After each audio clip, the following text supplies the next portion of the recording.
The silence in the living room was not empty.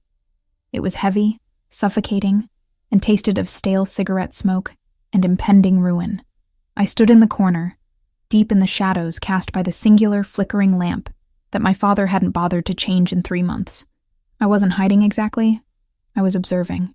It was a habit I had picked up during my years studying art history and appraisal.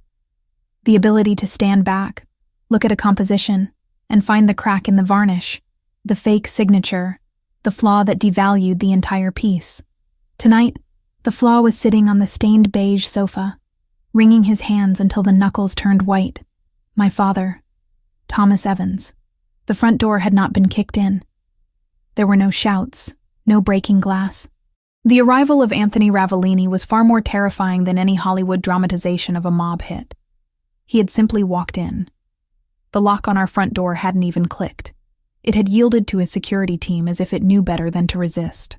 Now, Anthony Ravellini sat in my father's armchair, the only piece of furniture that wasn't falling apart. He looked out of place. His suit was dark charcoal, tailored to a precision that made the peeling wallpaper of our living room look even more pathetic. He didn't look like a thug. He looked like a CEO of a Fortune 500 company, except for the air around him. It was cold, pressurized. He had dark hair kept short and professional, and his eyes were a dark brown that absorbed the dim light rather than reflecting it. There were no scars on his face, no broken nose, nothing to suggest he did the dirty work himself. That was what made him dangerous. He didn't have to. 2 men stood by the door. Statues. They hadn't blinked since they entered. "Thomas," Ravellini said. His voice was a low baritone, smooth and devoid of anger. It was the voice of a man discussing the weather, not a debt that could end a life. "We are past the point of negotiation." The deadline was noon. My father made a sound that was half sob, half gasp. He wiped sweat from his forehead with a sleeve that was already stained. I know, Mr. Ravellini. Please. It's the horses, the track. It was a sure thing. I just need another week. 2 days. Give me 2 days and I can turn it around." I watched Ravellini's hand. He tapped his index finger once on the armrest. That was the only sign of irritation. "You have had 3 months' extensions. You have borrowed from the loan sharks to pay the interest on the principal you owe me. You are drowning, Thomas, and I am not a lifeguard." I shifted my weight slightly. The floorboard beneath me creaked. Ravellini's head snapped toward my corner. It was a predatory movement, sharp and precise. For a second, I thought he was going to pull a weapon, but he just narrowed those dark eyes. I held my breath. I had hoped to remain a ghost in this transaction, a witness to the inevitable end of my father's chaotic life. I had my bag packed upstairs. I had $200 hidden in my shoe. I was ready to leave the moment the violence started. But Ravellini saw me. He didn't look away. He scanned me from my worn sneakers to the oversized gray sweater I wore to keep warm in a house where the heating had been cut off weeks ago. He didn't look at me with lust. He looked at me the way I looked at a vase at an estate sale, checking for provenance, durability, and value. "Who is that?" Ravellini asked, not taking his eyes off me. My father turned, seeming to remember for the first time that I existed. "That? That's just Lucia, my daughter. She lives here?" Yes. She helps around. She's a good girl." My father's voice took on a frantic, desperate pitch. I saw the gears turning in his addict brain. He was looking for an angle, a lifeline, anything to stop the bullet he was sure was coming. Ravellini looked back at my father. "You owe me $400,000, Thomas. You have no assets. This house is mortgaged to the hilt and rotting from the inside out. Your car has been repossessed. You have nothing. I have..." My father looked around the room wildly. His eyes landed on the television, then the broken stereo, and then, inevitably, they landed back on me. A cold pit opened in my stomach. I knew that look. It was the same look he gave his wedding ring before he pawned it. It was the look of a man who had stripped away every layer of morality to feed the beast of his addiction. "I have no money," Father cried out, his voice cracking. He scrambled off the sofa, falling to his knees. It was a humiliating display. "I have no money, Mr. Ravellini. But look at her." He pointed a shaking finger at me. Lucia. She's young. She's smart. College educated. She can work. She can be whatever you need. My father crawled 2 inches closer to the immaculate shoes of the Mafia boss. She'll serve as payment. Take her. Take her and wipe the slate clean. Please. The silence that followed was absolute. I didn't gasp. I didn't scream. I felt a strange, icy calm settle over me. Perhaps I had always known it would end this way. Thomas Evans had sold my mother's jewelry, my college fund, and his own dignity. Selling me was just the final liquidation of his inventory. Ravellini didn't speak immediately. He turned his head slowly back to me. He stood up. He was tall, over 6 feet, filling the cramped room with an overwhelming masculine presence. He walked toward me, crossing the stained carpet. I didn't back away. I refused to cower. If I was to be sold like cattle, I would at least stand like a human being. I lifted my chin, meeting his gaze. Up close, he smelled of expensive cologne, sandalwood, and cold winter air. "How old are you?" he asked. 23, I answered. My voice was steady. "Good. Did you know about the debt?" "I manage his mail," I said coldly. "I know about the 400,000 to you. I know about the 50,000 to the bank. I know about the 3 liens on the house." He raised an eyebrow. "And yet you stayed. I had nowhere else to go." Yet. Ravellini studied my face. He seemed to be looking for fear, tears, or hysteria. He found none. He reached out, his hand hovering near my face. I didn't flinch, though every instinct in my body screamed at me to run. He took a strand of my dark blonde hair between his fingers, examining the texture, then let it drop. He turned back to my father, who was still on his knees, panting like a dog waiting for a scrap. "A debt of 400,000 is a heavy price for one person," Ravellini said deeply. "She's worth it," Father babbled. "She cooks, she cleans, she's obedient." I almost laughed. I was none of those things. I was a survivor. Ravellini looked at me again. "Are you obedient, Lucia?" "I am pragmatic," I corrected him. "I understand leverage, and I understand contracts." A flicker of amusement passed through his dark eyes. It was gone as quickly as it came. He turned to his guards. "Bring the car around." Then he looked down at my father. "Get up, Thomas. You look pathetic." My father scrambled to his feet, a smile of relief breaking through the sweat on his face. "So, we have a deal? The debt is gone?"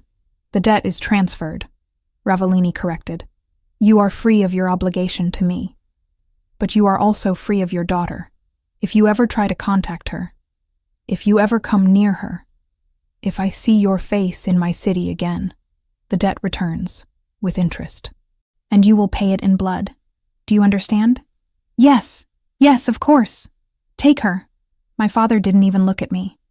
He was already mentally spending the money he wasn't going to lose. Ravellini turned to me. "Pack a bag. You have 5 minutes. Essentials only." I didn't wait to be told twice. I turned on my heel and walked out of the living room, past the man who had raised me, and up the creaking stairs. I didn't run. I wouldn't give them the satisfaction of seeing me rush. My bedroom was a small box at the top of the stairs. It was cold. I grabbed my battered duffel bag from under the bed. I didn't pack clothes for a new life. I packed for survival. Jeans, thick sweaters, my comfortable boots. I went to the loose floorboard in the closet and pulled out my small stash of cash, $212. I shoved it into my pocket. Then I went to my desk. I picked up the only thing of real value I owned, my jeweler's loupe, and a small leather-bound book on 19th century European art signatures. It was my passion. My career before my father's debts had forced me to drop out of the master's program to keep the lights on. I wrapped the loupe in a sock and tucked it deep into the bag. I looked around the room. There were no posters, no memories I wanted to keep. This house had been a prison of anxiety for years. Every phone ring made me jump. Every knock at the door made me sick. Leaving it didn't feel like being captured. It felt like being cut loose from an anchor that was dragging me to the bottom of the ocean. I zipped the bag. It was light. My entire life weighed less than 20 pounds. When I came back downstairs, Ravellini was checking his watch. A Patek Philippe, genuine, platinum casing. I filed that information away automatically. 4 minutes, he noted. Efficient. I don't have much to mourn, I said. My father was standing by the window, peeking out at the street, probably making sure the neighbors weren't watching. He turned as we headed for the door. Lucia, he said, trying to summon some fatherly tone. You be good for Mr. Ravellini. You do what he says. It's for the best. You understand, right? I did this for us. I stopped. I was 3 feet from the door. I turned to look at Thomas Evans one last time. I wanted to scream. I wanted to claw his eyes out for trading me like a used car. But anger required energy, and I needed every ounce of energy for what was coming next. You did this for yourself, I said, my voice dead of all emotion. Don't pretend this is a sacrifice, Thomas. You sold me to save your kneecaps. Now, honey, don't. I cut him off. The debt is paid. You have your life. I have mine. If I were you, I'd stop gambling. Next time, you won't have a daughter to barter with. I walked out the door into the biting cold of the night without waiting for his response. The air outside was crisp, hurting my lungs in a good way. A massive black SUV was idling at the curb. It wasn't just a car. It was a tank disguised as luxury. The windows were tinted so dark they looked like black holes. One of the guards opened the back door for me. I climbed in. The interior was a shock to the system. Cream leather, soft ambient lighting, and warmth that seeped into my bones immediately. It smelled of new leather and safety. Ravellini slid in beside me. The door closed with a heavy thud, sealing out the noise of the street, the wind, and my past. The lock engaged with a decisive click. As the car pulled away, merging smoothly into the traffic, the silence stretched between us. I kept my bag on my lap, hugging it against my chest like a shield. I looked out the window, watching the neighborhood I had grown up in blur into streaks of light. We were leaving the slums and heading toward the city skyline that glowed in the distance like a promised land. We need to establish the ground rules, Ravellini said. He didn't look at me. He was scrolling through something on a tablet that he had pulled from the seat pocket. I assume I don't get a vote, I said. You assume correctly. He locked the tablet screen and placed it down. He turned his body slightly toward me, dominating the space. You are not a guest, Lucia, but you are not a slave. I have no interest in forced labor, and I have even less interest in unwilling women. I exhaled, a breath I didn't realize I had been holding. Then what am I? You are collateral, he said simply. For the next 5 years, you belong to the Ravellini family. You will live in my home. You will be available when I require your presence. You will not leave the premises without an escort. You will not contact anyone from your previous life. You will disappear. Available for what? I asked, my grip tightening on my bag. Appearances, he said. Events, dinners. My world is built on perception. A man of my standing requires a certain domestic image to close specific deals. You are articulate. You are presentable. And according to your father, you are educated. You will play the role of my companion. And if I refuse, you won't, he said. It wasn't a threat. It was a statement of fact. Because you are smart. You saw the alternative back there. You know that living in a golden cage is preferable to drowning in a sewer. Your father would have sold you to someone far worse than me eventually. A pimp, a drug dealer, another bookie. With me, you will have food, clothes, safety, and luxury. All I ask in return is your time and your loyalty. 5 years, I repeated. 5 years. Then the contract is fulfilled, and you are free to go with a severance package that will let you start over anywhere in the world. It sounded like a business deal. Cold, transactional, logical. It was exactly the kind of language I understood. I have conditions, I said. One of the guards in the front seat shifted, likely surprised that the payment was speaking back. Ravellini just looked amused. You are in no position to negotiate, Lucia. I'm not negotiating the terms of my surrender, I said, meeting his eyes. I'm clarifying the job description. You said you have no interest in unwilling women. Does that mean my bed is my own? Ravellini's gaze dropped to my lips for a fraction of a second, then returned to my eyes. I do not rape, Lucia. I don't need to. If you are in my bed, it will be because you walked there yourself. Then I won't be in your bed, I said sharply. We shall see, he murmured, turning back to his tablet. But yes, your room is your sanctuary. As long as you respect my house, you will be safe within it. But understand this. Outside of those walls, you are a target. You are now associated with me. My enemies are your enemies.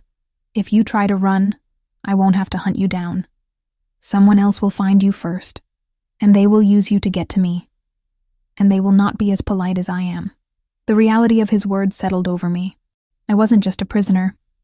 I was a piece on a chessboard. I won't run, I said. I have nothing to run back to. Good. The car slowed down as we approached the city center. The buildings grew taller, blocking out the stars. We were entering his world now. The world of steel, glass, and blood. I looked at the profile of the man who now owned the next 5 years of my life. He was terrifying, yes. But looking at the clean line of his jaw and the calm intelligence in his eyes, I realized something strange. For the first time in 10 years, I wasn't wondering where my next meal was coming from. I wasn't wondering if the electricity would be cut off. The fear of the unknown was there, but the fear of poverty, the grinding, humiliating fear that had defined my existence, was gone.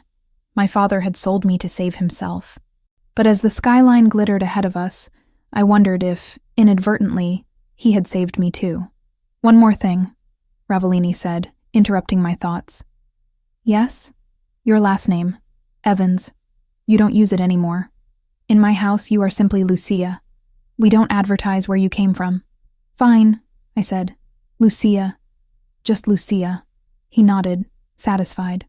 The car turned into the underground entrance of a massive skyscraper. The gates opened automatically, swallowing us into the belly of the building. Welcome home, Lucia, Anthony Ravellini said. As the darkness of the garage enveloped the car, I realized the irony. I had lost my freedom, but I had gained a future. It was a dangerous, twisted future, but it was mine to navigate. I loosened my grip on the duffel bag. My hands were steady. The game had begun. The elevator ride to the penthouse took exactly 45 seconds. I counted them, watching the digital numbers climb higher and higher, leaving the grid of the street level far below. With every floor that passed, the air pressure changed slightly. A physical reminder that I was ascending into a stratosphere I had no business occupying. Anthony Ravellini stood beside me, silent and still.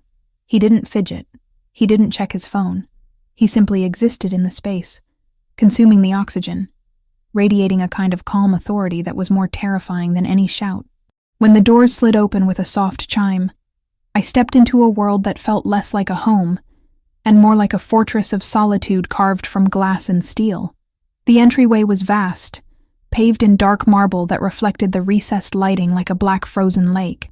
Floor-to-ceiling windows lined the far wall, offering a panoramic view of the city skyline. A view that people killed for. But what struck me wasn't the opulence. It was the silence. My father's house had always been filled with noise. The hum of the refrigerator that was dying, the rattle of the pipes, the muttering of a man losing his mind to addiction. Here, the silence was heavy, expensive, and absolute. Coat, Ravellini said. It wasn't a question. I slipped off my worn denim jacket. He took it from me, not handing it to a servant, but hanging it himself in a closet that looked larger than my bathroom. The gesture was strangely domestic for a man who commanded an army of criminals. Follow me. I walked behind him, my boots making dull thuds against the marble while his dress shoes were virtually silent. We passed a living area with a sofa that looked like a modern art installation, a kitchen that gleamed with stainless steel surfaces that had clearly never seen a burnt toast, and a hallway lined with black and white photography. He stopped at a heavy oak door at the end of the corridor. He pushed it open and gestured for me to enter. This is your room, he said. I stepped inside and felt my breath hitch. It was beautiful, yes, in a stark, masculine way. The walls were a deep charcoal, the bed was a king-sized expanse of white linen, and there was an ensuite bathroom visible through a frosted glass door. But what drew my eye wasn't the luxury. It was the lock on the door. A heavy brass deadbolt. On the inside, I turned to look at him, surprised. "You can lock it," he said, reading my mind with unnerving accuracy. "Privacy is a luxury you probably haven't had in a long time. Here, it is a standard." "You trust me behind a locked door?" I asked, gripping the strap of my duffel bag. "I have the master key, Lucia. But I won't use it unless I have reason to believe you are harming yourself or planning something stupid. As I told you in the car, I do not force entry. If that door is locked, I will knock." He stepped back into the hallway, creating a physical boundary between us. "The kitchen is fully stocked. Eat whatever you want. The library and the gym are open to you. My office," he pointed to a set of double doors at the opposite end of the hall, "is not locked, but I advise you to knock before entering. I handle business there that you do not want to overhear." "And if I want to leave?" I asked, testing the perimeter. "The elevator requires a biometric scan or a code. You have neither. The fire escape is alarmed and monitored by a security team in the lobby. If you trigger it, 3 men with very little patience will be up here in 90 seconds. Don't test them." His eyes were dark, serious, devoid of cruelty but full of warning. "Sleep," he ordered. "Tomorrow we will discuss your schedule. I have a tailor coming at 10 to measure you." "A tailor? You represent the Ravellini family now. Your current wardrobe is—" He glanced at my jeans, which had a patch on the knee. "Insufficient." With that, he turned and walked away. I watched him disappear into the shadows of the living room, then I closed the door. I turned the lock. The click of the deadbolt sliding into place was the loudest sound I had heard all night. I didn't unpack immediately. I sat on the edge of the bed, the mattress sinking perfectly under my weight, supporting me in a way I wasn't used to. I looked around the room. It was warm. The thermostat on the wall read 72 degrees. For the first time in 3 winters, I didn't have to sleep in 2 hoodies. I went into the bathroom. The shower was a waterfall style, enclosed in glass. I turned the handle, and hot water, instantly hot, not lukewarm after 10 minutes of running, poured out. I stripped off my clothes, the layers of grime and stress from the confrontation at my father's house peeling away. I stood under the spray for a long time, watching the steam rise. I should have been crying. I should have been terrified. I was a prisoner in a high-rise tower, owned by a mob boss. But as the hot water hit my skin, all I felt was a profound, exhaustion-fueled relief. The debt collectors weren't coming here. The phone wasn't going to ring with threats. For the next 5 years, I was a bird in a cage. Yes. But the cage was bulletproof, and the hawk guarding it was the most dangerous predator in the sky. I dried off with a towel that was thicker than my winter coat and climbed into the bed. I thought I would lie awake for hours, plotting my escape or analyzing my fate. But the moment my head hit the pillow, my body shut down. It recognized safety, even if my mind hadn't accepted it yet. I slept dreamlessly, a deep, comatose slumber that belonged to the dead or the saved.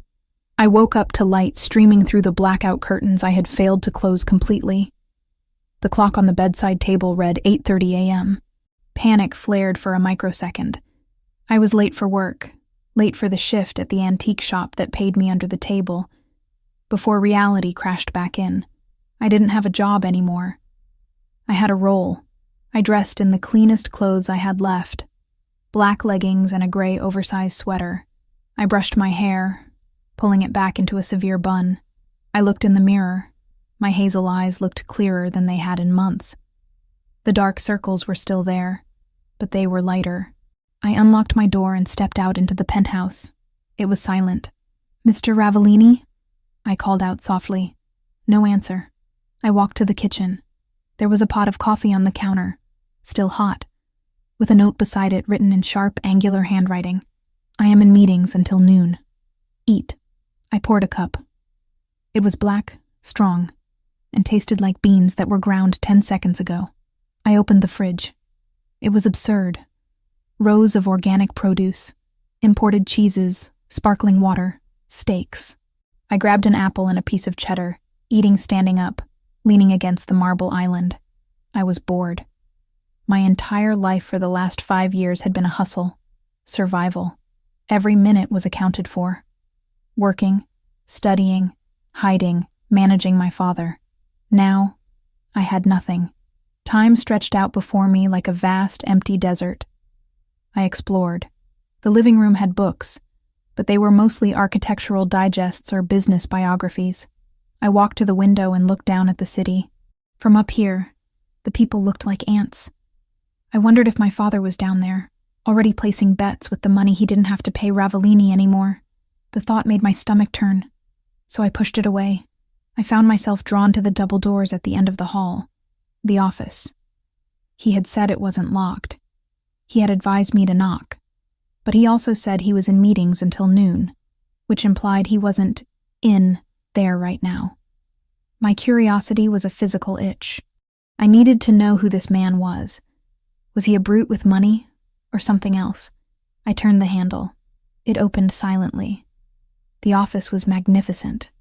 It smelled of old paper, leather, and cigar smoke. One wall was entirely glass overlooking the harbor. The other walls were lined with mahogany bookshelves filled with leather-bound volumes, legal texts, history, philosophy. Not decoration. These books looked red. The spines were cracked. Some had bookmarks sticking out. But what stopped me dead in my tracks was the painting hanging behind the massive ebony desk. I walked toward it, my coffee forgotten on a side table. It was a landscape, oil on canvas. Pastoral scene, mid-18th century style. A group of shepherdesses by a stream. Ruined classical architecture in the background, bathed in a golden, hazy light. It was framed in an ornate, gilded frame that screamed museum quality. I narrowed my eyes. I reached into my pocket.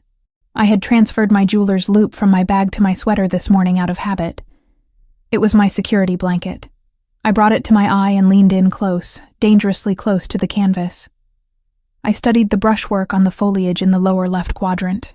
I examined the crackler, the network of fine cracks that appear in old varnish. It's wrong, I whispered to myself. The technique was good, exceptional even. It mimicked the layering of the French Rococo masters perfectly. But the blue pigment in the shepherdess's skirt, it was too vibrant, too stable. In a painting of this age, the lapis lazuli would have degraded slightly, or the binding medium would have yellowed it to a distinct greenish hue. This blue was punching me in the face, and the signature in the corner. I was so absorbed in the analysis, tracing the flow of the brush strokes with my gaze, that I didn't hear the door open. I didn't hear the footsteps on the thick Persian rug. I thought I told you to knock. The voice was low, vibrating through the room like a bass note. I froze. I didn't jump, but my heart hammered a frantic rhythm against my ribs. I straightened up slowly, turning to face him. Anthony Ravellini stood in the doorway. He wasn't wearing his suit jacket. His white dress shirt was unbuttoned at the collar, sleeves rolled up to his elbows, revealing forearms that were thick with muscle and dusted with dark hair. He looked less like a CEO now and more like a man who had been strangling problems all morning. He didn't look angry. He looked assessing. He walked toward me, closing the distance until he was standing behind his desk, and I was standing in front of it, like a naughty schoolgirl called to the principal's office. I apologize, I said, keeping my voice steady. The door was open. I was curious. Curiosity killed the cat, Lucia, but satisfaction brought it back. I countered instinctively. His eyes narrowed slightly. He looked at the painting, then back at me. He noticed the jeweler's loop clutched in my hand. "What are you doing?" he asked. "Searching for a safe behind the canvas?" "No, I was looking at the pigment." "The pigment?" He crossed his arms over his chest. The biceps strained against the white fabric. "And what did the pigment tell you?" I hesitated. This was a man who prided himself on control, on perfection. Telling him he had been duped might not be the smartest survival strategy, but lying to him felt more dangerous. He was a man who smelled deceit. "It told me that you overpaid," I said. The silence that followed was thick. Anthony didn't blink.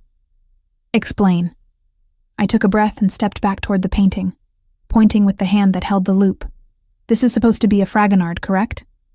Or at least a rigorous imitation from his workshop. It was sold to me as a Fragonard." authenticated by 2 experts in London. Your experts are either incompetent or on the payroll of the seller, I said. Look here. I pointed to the blue skirt of the central figure. The blue is consistent with synthetic ultramarine. That wasn't invented until 1826. Fragonard died in 1806. Unless he was a time traveler, he didn't paint this. Anthony walked around the desk. He came to stand right beside me. He was close enough that I could feel the heat radiating off him. He wasn't looking at me. He was looking where I pointed. Go on, he said softly. The crackler. I continued, my professional confidence overriding my fear. See this pattern? It's uniform. Too uniform. Natural aging cracks are random, influenced by the wooden stretcher bars and humidity changes. These cracks look like they were induced by baking the canvas or using a chemical crackle varnish. And the brushwork here. I hovered my finger over the trees. It's too hesitant. The master painted with speed, with confidence. This artist was copying. They were careful. You can see where they lifted the brush to check their work against the original. I lowered my hand and looked up at him. He was staring at the painting with a look of intense concentration. It's a fake, I concluded. A very expensive, very beautiful fake. Probably late 19th century. Worth maybe $10,000 as a decorative piece. Not the $2 million you likely paid for it. Anthony turned his head slowly to look at me. His dark eyes drilled into mine, stripping away my defenses. I expected anger. I expected him to yell at me for insulting his possession. Instead, a slow, dangerous smile curved his lips. It wasn't a nice smile. It was the smile of a wolf that just realized the rabbit has teeth. You studied art? He asked. Art history and appraisal, I said. I was 2 semesters away from my master's when the money ran out. And you kept the loop. Tools of the trade. You don't throw them away just because you lose the workshop. He reached out and took the loop from my hand. His fingers brushed mine. Rough skin against smooth. A jolt of electricity shot up my arm, startling in its intensity. He held the small glass up to his own eye and looked at the blue paint I had indicated. Synthetic ultramarine. He muttered. French Guimet, 1826. He lowered the loop and handed it back to me. My experts in London are going to have a very bad day tomorrow. He walked back around his desk and sat down in the massive leather chair. He looked at me differently now. The dismissive air from the night before, the attitude of a man dealing with a piece of luggage, was gone. He was looking at me like I was a puzzle he hadn't solved yet. I thought I bought a pretty face to hang on my arm, he said, his voice thoughtful. A distraction. Collateral to keep a gambler in line. I told you, I said, putting the loop back in my pocket. I'm pragmatic, and I'm not useless. No, he agreed. You are not. He leaned back, steepling his fingers. The tailor will be here in 20 minutes. Get measured, get your wardrobe sorted. But after that, he paused, his eyes gleaming with a new idea. Come back here. Why? Because I have a warehouse full of assets that I acquired through various debt settlements. Paintings, sculptures, antiques. I use them to move capital across borders. But if I am moving fakes, I am vulnerable. He gestured to the empty chair opposite his desk. You wanted to know your role, Lucia. Sit down. I didn't move immediately. Does this mean the contract changes? The contract stands, he said firmly. You are still mine for 5 years. But how you spend those 5 years, that is negotiable. You can be a decoration, Lucia, or you can be an asset. The choice is yours. I looked at the chair. It was leather, high-backed, equal in height to his. If I sat there, I wasn't just a victim anymore. I was a collaborator. I would be helping a mob boss optimize his money laundering. It was illegal. It was dangerous. It was everything I had been raised to avoid. But looking at Anthony Ravellini, at the intelligence in his eyes, the challenge in his posture, I realized something terrifying. I didn't want to go back to my room and hide. I didn't want to be safe and bored. I wanted to sit in that chair. I walked forward and pulled the leather chair out. The sound of it scraping against the rug was the only noise in the room.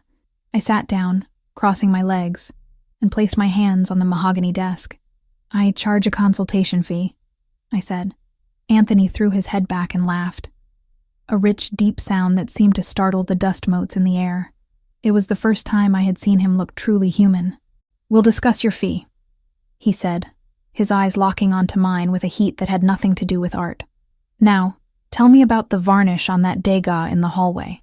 I smiled. A small, sharp thing. "It's not a degas. It's a school of Paris imitation. And a bad one." The game had changed. I wasn't just surviving anymore. I was playing. And for the first time in my life, I held cards that actually mattered. The cage was still there, but the door was wide open, and the hawk was inviting me to fly. "Tell me everything," Anthony commanded. And I did. 3 weeks had passed since I traded the peeling wallpaper of my father's living room for the panoramic views of Anthony Ravellini's penthouse. 3 weeks of silence, luxury, and a strange, exhilarating kind of work. The transition from captive to consultant had been seamless, almost terrifyingly so.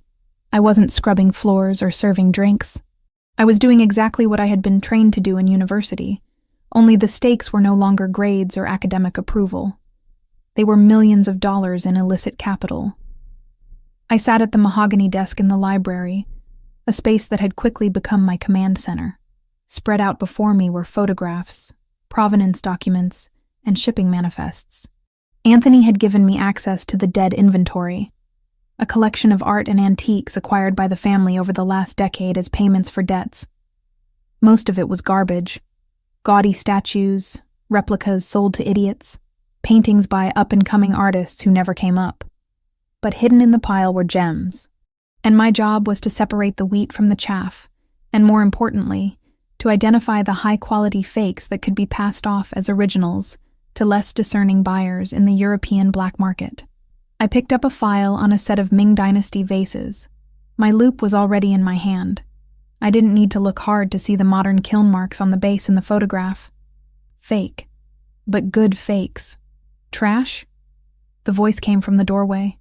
I didn't flinch. I had learned the rhythm of Anthony's footsteps. Heavy, deliberate, rhythmic. I looked up. Anthony was leaning against the doorframe, watching me. The late afternoon sun cast long shadows across the Persian rug, but he seemed to absorb the light rather than reflect it. He was wearing a navy suit today, the jacket unbuttoned, his tie slightly loosened. He looked tired, but his eyes were sharp.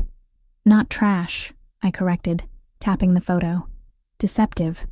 These vases are late 20th century reproductions. The glaze is too consistent. But to an untrained eye, say, a drug runner in Miami looking to park some cash, they're worth 50 grand. To a museum, they're worth $50. Anthony walked into the room, stopping at the edge of the desk. He picked up the photo, studying it with that intensity that made me feel like he was dissecting the paper itself. "So we sell them to Miami," he concluded. "Market them as recovered heritage items," I suggested, keeping my voice professional. "Add a fake certificate of authenticity from a defunct Hong Kong gallery. I can draft one up by tonight, and you can ask for 80,000. A small smile touched his lips. It wasn't a nice smile, but it was an approving one. "You are dangerous, Lucia." "I'm efficient," I replied, closing the file. "You were losing money storing this junk. Now you're liquidating it. That's just good business." "It is," he agreed. He dropped the photo back onto the desk. "Finish up here. We have a dinner tonight." I paused. In the last 3 weeks, I hadn't left the penthouse. I had been perfectly content in my gilded tower, ordering room service and diving into art fraud. The outside world was where my father was. The outside world was where the O'Sullivan family operated. I wasn't eager to return to it. "A dinner?"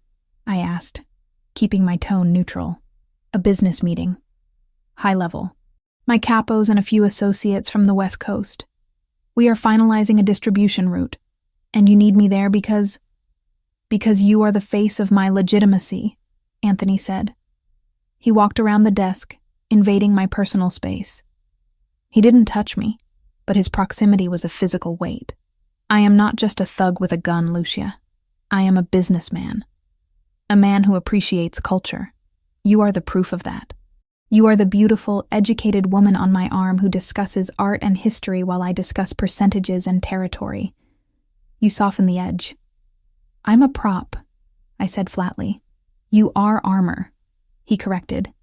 Distraction is a weapon. If they are looking at you, they aren't looking at my hands. He reached into his jacket pocket and pulled out a small velvet box. He placed it on the desk in front of me. Wear these. The dress has been delivered to your room. I stared at the box. I have clothes. You have sweaters and jeans, he said dismissively. Tonight requires something else.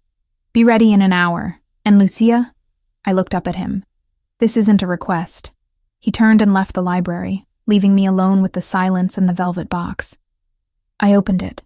Inside lay a pair of diamond drop earrings. They were simple, elegant, and undoubtedly real. I stared at the faceting of the stones. Flawless. D-color.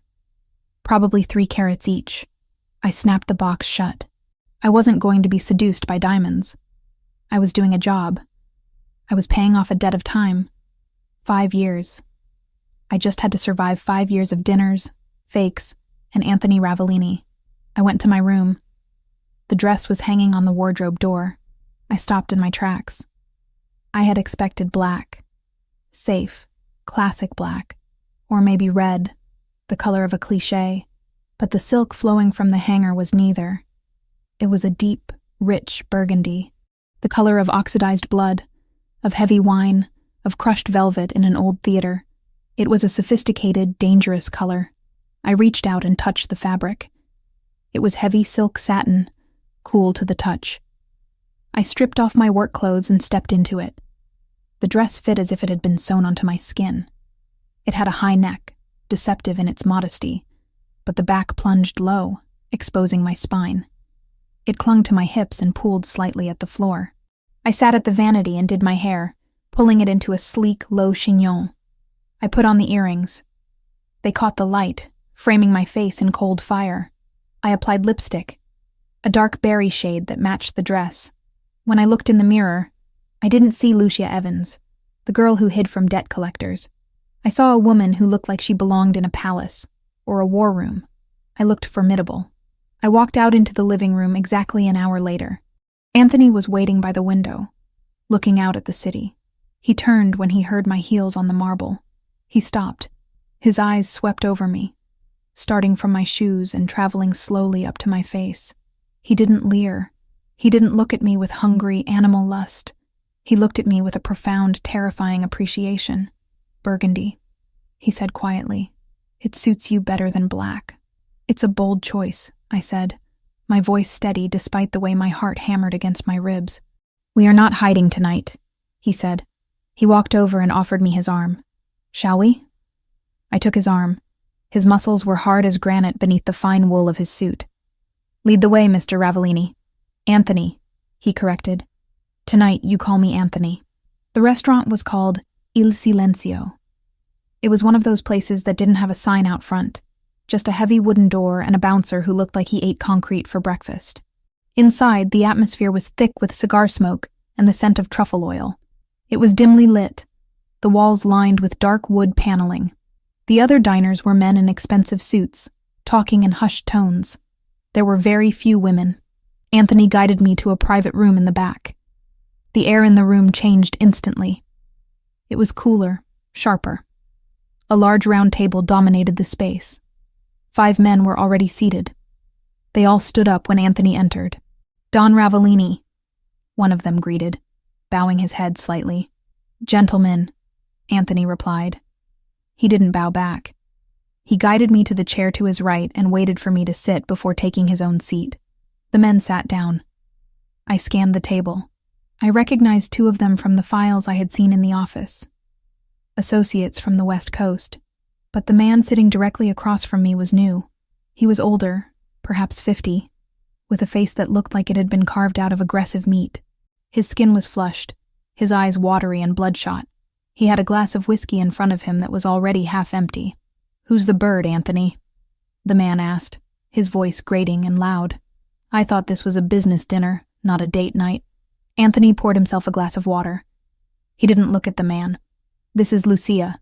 She is my consultant. Consultant? The man laughed, a wet, ugly sound. Is that what we're calling them now? In my day, we just called them whores. The silence that fell over the table was instant and absolute. The other men looked down at their plates or adjusted their cufflinks. Insulting the boss's companion was suicide. Anthony stopped pouring. The pitcher hovered in the air for a second before he set it down with a deliberate clink. "Lucia manages my private acquisitions," Anthony said, his voice dropping an octave. "She has more education in her little finger than you have in your entire bloodline, Verciani. I suggest you show respect." So this was Verciani, a capo from the Jersey faction, notorious for his temper and his inability to handle alcohol. Verciani sneered, leaning back in his chair. He looked me up and down, his eyes lingering on my chest. Education. Right. Does she know how to count, or just how to spend? I felt a flash of anger, hot and sharp. But I didn't let it show. I picked up my napkin and unfolded it calmly. "I know how to count, Mr. Verciani," I said, my voice cutting through the tension like a razor blade. "For example, I count 3 empty glasses in front of you, which explains why you're slurring your words before the appetizers have even arrived." Verciani's face turned a darker shade of red. The man next to him choked on a laugh. Anthony didn't look at me, but I saw his hand tighten slightly on the stem of his water glass. "She speaks," Verciani mocked.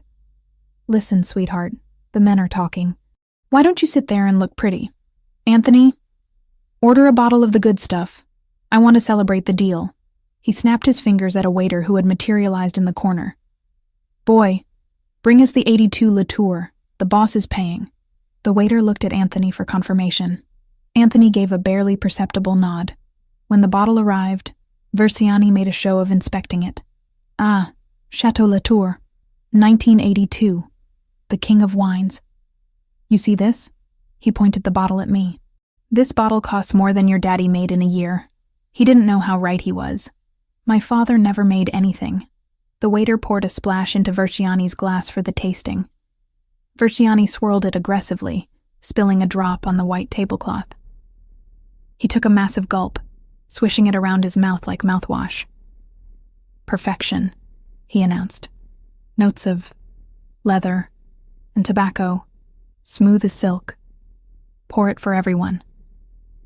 The waiter moved to pour, but I raised my hand. "Wait," I said. Verciani slammed his glass down. "What now?" I looked at the bottle in the waiter's hand. "I didn't need the loop for this. It's a fake," I said clearly. The room went dead silent again. Verciani stared at me, his mouth slightly open. "Excuse me?" He spat. "The bottle," I said, gesturing to the label. "It's a counterfeit. A refilled bottle, to be precise." "You don't know what the hell you're talking about," Verciani growled. "This is from the restaurant's private reserve." "Then the restaurant is being cheated, or they are cheating you," I said, leaning forward slightly, locking eyes with him. "Look at the capsule, Mr. Verciani.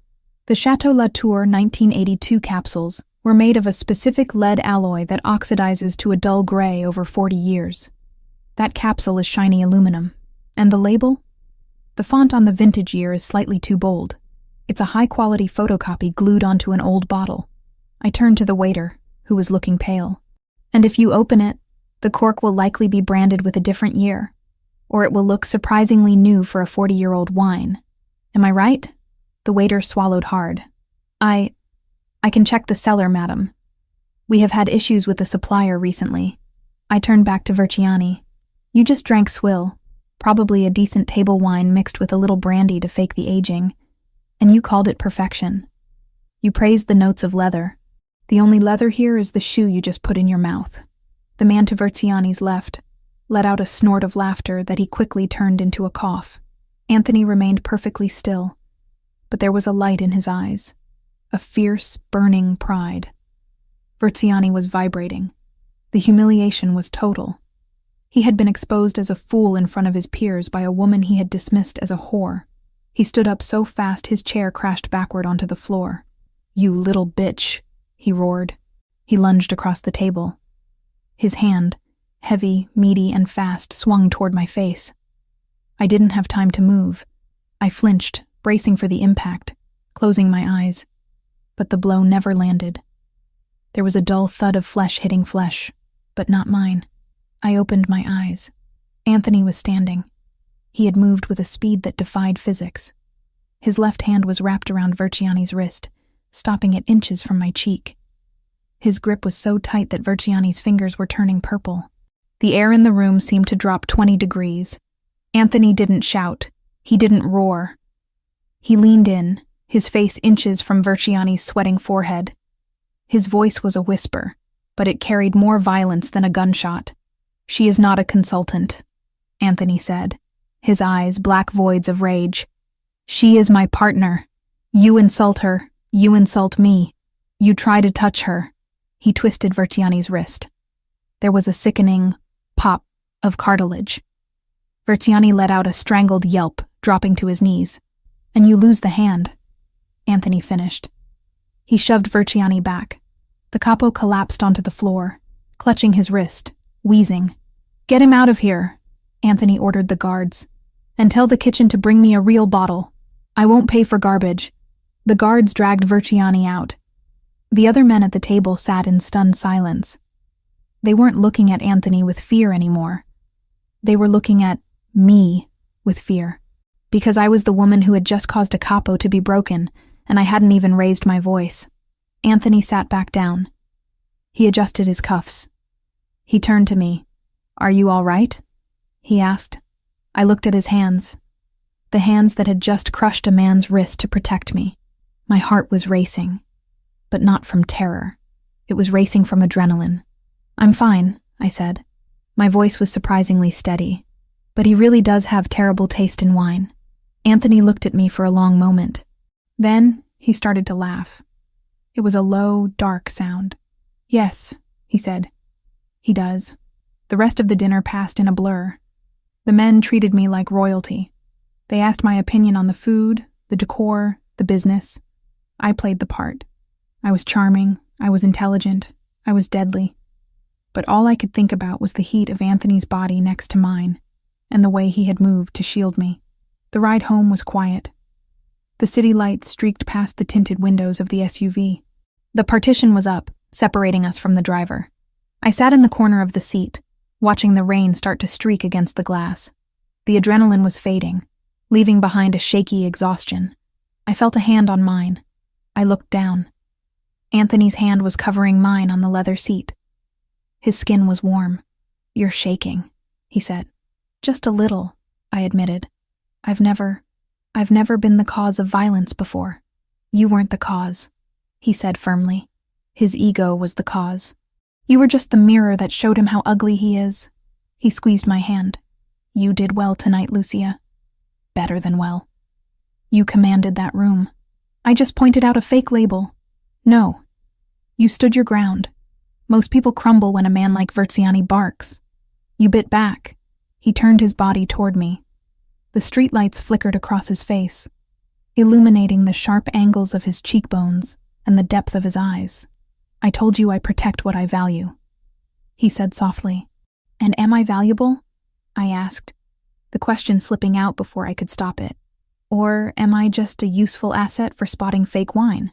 Anthony released my hand and reached up. He brushed his knuckles against my cheek, right where Verciani would have struck me. The touch was feather-light, a shocking contrast to the violence he had displayed an hour ago. "You are not just an asset, Lucia," he whispered. His thumb traced my lower lip. My breath hitched. The air in the car suddenly felt too thin. "An asset is replaceable. You are proving to be distinct." I stared at him. For the first time, I saw the man behind the Mafia boss title. I saw a man who was lonely at the top of his mountain. A man who was tired of being surrounded by sycophants and brutes. I saw a man who recognized a fellow survivor. I leaned into his touch, just a fraction of an inch. It was an involuntary movement, a magnetic pull. "Distinct is good," I whispered. "Distinct is dangerous," he murmured, his eyes dropping to my lips. For a second, I thought he was going to kiss me. The tension was a pulled rubber band, ready to snap. I wanted him to. God help me. I wanted the man who owned me to claim me. Not because of a contract, but because of this fire between us. But he pulled back. He withdrew his hand and straightened his tie, the mask of the Don sliding back into place. "We're home," he said, as the car turned into the garage. The moment was broken, but the energy remained. As we walked to the elevator, he didn't walk ahead of me. He walked beside me. I wasn't walking behind him anymore. Tonight had changed everything. I wasn't just the girl in the corner. I was the woman in burgundy who had brought a capo to his knees. And Anthony Ravellini was no longer just my captor. He was my partner in a dance I was just beginning to learn the steps to. I looked at my reflection in the elevator doors. The diamonds sparkled, cold and hard. But my eyes were burning. I had survived the dinner. I had survived Versiani, and looking at Anthony's profile as the doors opened to our penthouse, I realized the most dangerous thing of all. I was starting to like the view from the top, and I wasn't sure I ever wanted to come down. The invitation on the marble counter said, "The Whispering Hope Charity Gala," a name so sickly sweet it could only belong to an event run by the city's most ruthless tax evaders. It was the biggest night of the social season, a black tie affair where alliances were forged over caviar and reputations were destroyed with a whisper. For the first time in my life, I wasn't wondering how to sneak into such a world. I was expected to conquer it. I stood before the full-length mirror in my room, the silence of the penthouse wrapping around me like a second skin. The dress Anthony had commissioned for me was not merely a garment. It was a statement of war disguised as couture. It wasn't the deep burgundy of the private dinner, nor was it the safe black of a shadow. It was pale gold. The silk was liquid, cascading down my body in a way that mimicked movement, even when I was perfectly still. It caught the light of the chandelier and threw it back, softened, making my skin glow. The neckline was architectural, a sharp plunge that stopped just before indecency, held together by sheer engineering and confidence. The back was entirely open, exposing my spine to the cool air of the room. It was a dress that demanded attention. It was a dress that said I didn't need to hide in corners anymore. I adjusted the diamond drop earrings, the same ones from the dinner, and checked my reflection. The girl who had packed her life into a duffel bag under the gaze of a debt collector was gone. In her place stood a woman who knew the market value of a fake Renoir and the breaking point of a Jersey capo. A knock came at the door. 3 sharp raps. "Come in," I said, not turning away from the mirror. Anthony opened the door. He was wearing a tuxedo that fit him with lethal precision. The peak lapels were sharp enough to cut, the white shirt crisp against his tan skin. He looked like the prince of a dark kingdom, which, in many ways, he was. He stopped 2 steps into the room. I saw his reflection freeze in the glass. His dark eyes traveled up the line of the gold silk, tracing the curve of my waist, the slope of my exposed back, and finally meeting my eyes in the mirror. "Gold," he stated, his voice low. "You said we weren't hiding," I replied, turning slowly to face him. This seemed appropriate. He walked toward me, entering my personal space with the gravitational pull of a planet. He didn't touch me immediately. He let the tension build, that electric hum that had been growing between us since the night at Il Silencio. "Appropriate is an understatement," he murmured. "You look like a trophy, Lucia. The kind men kill each other to possess." I thought I was a partner, I challenged softly. "Tonight, you are both." He reached out, his fingers brushing the bare skin of my arm. The contact sent a jolt straight to my core, but I held his gaze. "The O'Sullivans will be there. The Russos, the heads of the 5 families. They need to see you and think that I have captured the sun. They need to believe I am so powerful I can wear gold without fearing who might try to snatch it." "Let them try," I said. The words came out with a fierceness that surprised me. Anthony smiled, a rare, genuine expression that softened the hard lines of his face. "That is the spirit. But stay close to me. The sharks are circling tonight and they smell fresh blood." "I'm not blood," I said, picking up my clutch. "I'm the hook." He chuckled, offering his arm. "Then let's go fishing." The venue was the grand ballroom of the Pierre Hotel, a cavernous space dripping with crystal and old money. The air smelled of expensive lilies, heavy perfume, and the metallic tang of chilled champagne. A string quartet played in the corner, the music barely audible over the roar of 300 wealthy people pretending to like each other. Our entrance was exactly what Anthony had orchestrated. When we stepped onto the balcony overlooking the ballroom, heads turned. The murmur of conversation didn't stop, but it shifted. The pitch changed. I felt hundreds of eyes on the gold dress, on Anthony's hand resting possessively on the small of my back. We descended the grand staircase. I didn't look down at my feet. I looked straight ahead, scanning the room as Anthony had taught me. 3:00, Anthony whispered, his lips barely moving. Senator Mitchell, in his pocket for 10 years. 7:00, Don Russo, neutral but leaning towards our side. 12:00, the O'Sullivan table. I looked. The O'Sullivan table was the center of gravity for the opposition. Seated there was Patrick O'Sullivan, a man who looked like a bulldog stuffed into a suit, surrounded by his lieutenants and their wives. The women were draped in emeralds and sapphires, their expressions tight and watchful. They look unhappy, I noted. They lost a shipment last week, Anthony said casually. Customs seized it. They think I tipped off the feds. Did you? I don't talk to the feds, Lucia, but I don't correct my enemies when they make mistakes either. We reached the floor and were immediately swarmed. For the next hour, I was the perfect diplomat. I laughed at jokes that weren't funny. I discussed the decline of neoclassical architecture with a banker who was clearly laundering money for the cartels. I charmed the wife of a judge by complimenting her hideous brooch. Through it all, Anthony was a constant presence at my side. He didn't hover, but he was always there, a hand on my elbow, a body blocking a crowded path.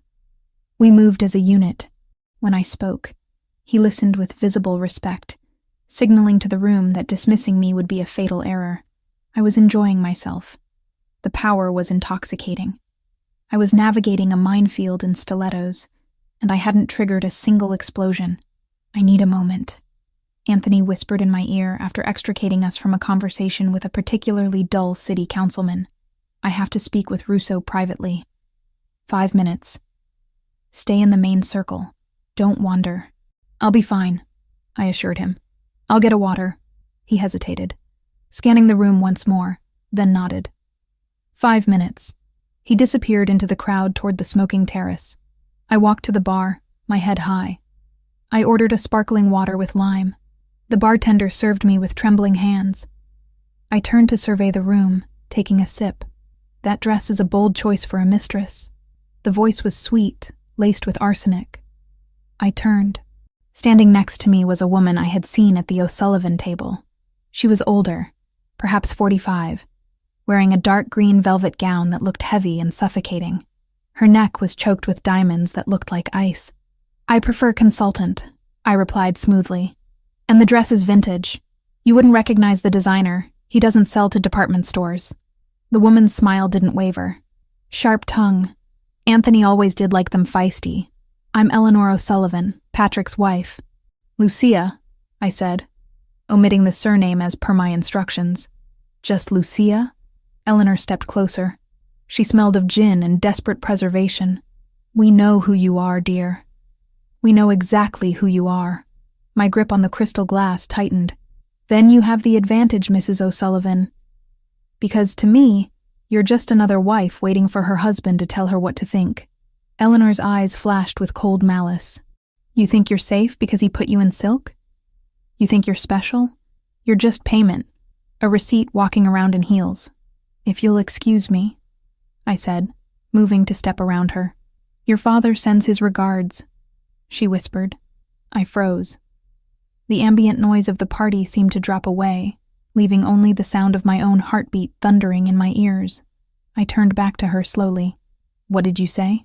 Thomas, she purred, seeing she had drawn blood. He's a charming man. Terribly unlucky, though. He just can't seem to stay away from the tables. Atlantic City, mostly. But last week, well, he found a private game in Queens. Our game. My stomach turned to ice. My father's debts are his own. Not anymore, Eleanor said. She looked around to ensure no one was listening, then stepped into my personal space. He owes us, Lucia. 100,000. A pittance compared to what he owed Anthony, sure. But Thomas doesn't have a daughter left to sell, does he? He already spent that currency. I don't care, I said, though my voice trembled slightly. Kill him. Break his legs. It has nothing to do with me. Doesn't it? Eleanor reached into her clutch. She didn't pull out a weapon. She pulled out a small folded cocktail napkin. She pressed it into my hand.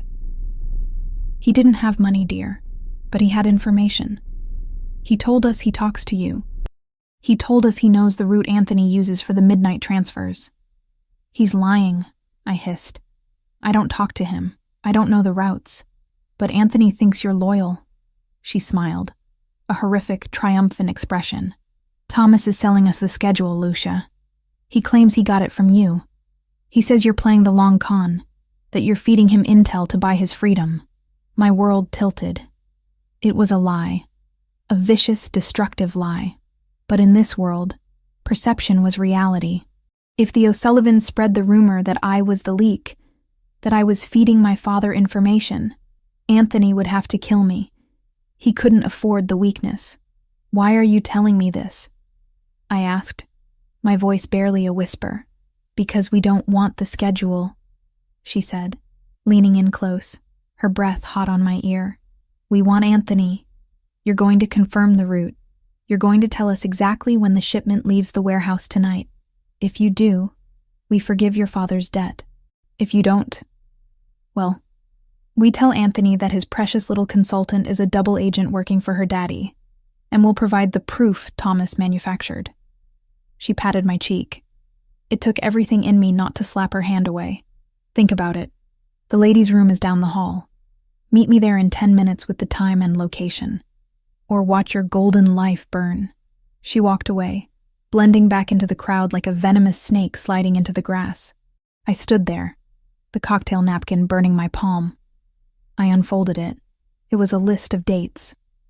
Anthony's dates. My father hadn't just gambled money. He had gambled my life. He was framing me to save his own skin, using the O'Sullivans as the executioner. I looked across the room. Anthony was walking back from the terrace. He looked powerful, untouchable. If I told him, would he believe me? Or would the seed of doubt be enough to destroy us? The O'Sullivans were banking on my fear. They were banking on me trying to fix this alone, trying to hide the mess. I looked at the napkin again. Then I looked at Anthony. I didn't hesitate. I dropped the glass of water on the table with a clatter and walked straight toward him. I didn't care about the senator he was about to greet. I didn't care about the protocol. I cut through the crowd, my gold dress flowing like a banner of distress. Anthony saw me coming. His smile vanished instantly, replaced by a look of razor-sharp alert. He stepped away from the group he was approaching and met me halfway. "Lucia?" he asked, his hand instantly finding my waist. "What happened?" "We need to leave," I said. My voice wasn't loud, but it was steel. Now. He didn't ask why. He didn't look around to see if anyone was watching. He didn't worry about the social fallout. He saw the look in my eyes, the terror I was trying to suppress, and he acted. "Guard," he said to the air, and instantly 2 of his men materialized from the shadows. "Car, out front, 10 seconds. He guided me toward the exit, his body shielding mine from the room. We moved fast. The valet was already opening the door of the SUV before we even hit the sidewalk. We dove into the back seat. The door slammed shut, sealing us in the safety of the dark leather. "Go," Anthony ordered the driver. "Penthouse, counter-surveillance route." The car surged forward. Anthony turned to me. He didn't touch me yet. He waited. "Tell me." I opened my hand and dropped the crumpled napkin onto his knee. "The O'Sullivans," I said, the words tumbling out. "Eleanor." She cornered me. "My father." I choked on the word, a bitter bile in my throat. "My father owes them. He's back gambling. And to pay them, he's selling them lies." Anthony picked up the napkin. He scanned the dates in the dim light of the passing street lamps. His face was a mask of stone. "He told them I'm the leak," I continued, forcing myself to be clear. "He told them I'm feeding him information on your shipments. Eleanor said if I don't give them the real route for tonight, they'll come to you with proof that I'm a traitor." I looked at him, searching for doubt, searching for the moment he would decide I was a liability. "I didn't tell him anything, Anthony. I haven't spoken to him since the night you took me. You have to believe me." Anthony looked at the napkin. Then he slowly crushed it in his fist. The sound of the paper crumpling was loud in the quiet car. "She gave you 10 minutes," Anthony said. It wasn't a question. She wanted me to meet her in the bathroom, to confirm the route. And instead, you came to me. "Yes, you realize that by telling me this, you are effectively signing your father's death warrant?" Anthony asked. His voice was devoid of emotion, purely analytical. "If he is selling lies about my operation to my enemies, if he is threatening my household to cover his debts, I cannot let him live, Lucia. You know this." I looked out the window. I saw the city passing by, the city where I had lived in fear for so long because of Thomas Evans. I thought of the man who had sold me for a clear ledger. I thought of the man sitting next to me, who had given me a home, a purpose, and who had broken a man's wrist for insulting me. The choice wasn't hard. It was painful, like cutting off a gangrenous limb, but it was necessary. I turned back to Anthony. He stopped being my father the moment he pointed at me in that living room and put a price on my head. I said steadily, "I am not an Evans anymore. You told me that. I am yours." Anthony stared at me. For a long, agonizing minute, he didn't move. He was reading me, looking for the lie, looking for the hesitation. Then, he reached out. He took my hand, the one that had held the napkin, and brought it to his lips. He pressed a kiss to my knuckles, slow and deliberate. It wasn't just a gesture of affection. It was a seal, a knight swearing fealty to his queen. "He tried to use you as a weapon against me," Anthony whispered against my skin. "He thought you were weak. He thought you would panic and hide. He doesn't know me," I whispered back. "No," Anthony agreed. He lowered my hand but didn't let go. His fingers interlaced with mine, locking us together. "But I do." He tapped the partition glass. The driver lowered it an inch. "Change of plans," Anthony said. "Cancel the shipment tonight. Initiate protocol silence on the warehouses. And find Thomas Evans. I don't care where he is. Turn over every rock in Queens." "Yes, boss." The window went up. Anthony looked back at me. The fury was there now, burning deep in his eyes. But it wasn't directed at me. It was a cold, protective rage that made the air in the car vibrate. "You chose me," he said, sounding almost awed by the fact. "I chose the person who protects me," I said. "I chose the person who sees me." He pulled me across the seat, hauling me into his lap. The gold dress spilled over his dark trousers like molten metal. He buried his face in the crook of my neck, inhaling deeply. "You are not just payment, Lucia," he growled against my pulse. "You are the most dangerous thing I have ever owned, and I will burn the city to the ground before I let them touch you." I wrapped my arms around his shoulders, holding on tight. The car sped through the night, carrying us away from the gala, away from the lies, and towards a war that was now inevitable. "What do we do now?" I asked. Anthony pulled back to look at me. His eyes were hard, but his hand on my waist was gentle. "Now," he said, "we stop playing defense. If the O'Sullivans want a war, we give them a massacre. And your father is going to learn that some debts can't be paid with money." I didn't flinch. I didn't beg for mercy. I nodded. "Okay," I said, and in that word, I sealed my fate. I wasn't an observer anymore. I was an accomplice, and as Anthony's lips crashed onto mine, searing and possessive, I realized I wouldn't have it any other way. The girl in the corner was dead. The woman in the gold dress was ready to reign. The transition from the golden warmth of the gala to the cold, militaristic precision of the penthouse was jarring. The silence that filled the apartment wasn't the peaceful quiet of luxury anymore. It was the holding breath of a battlefield before the first shot is fired. Anthony moved with a terrifying efficiency.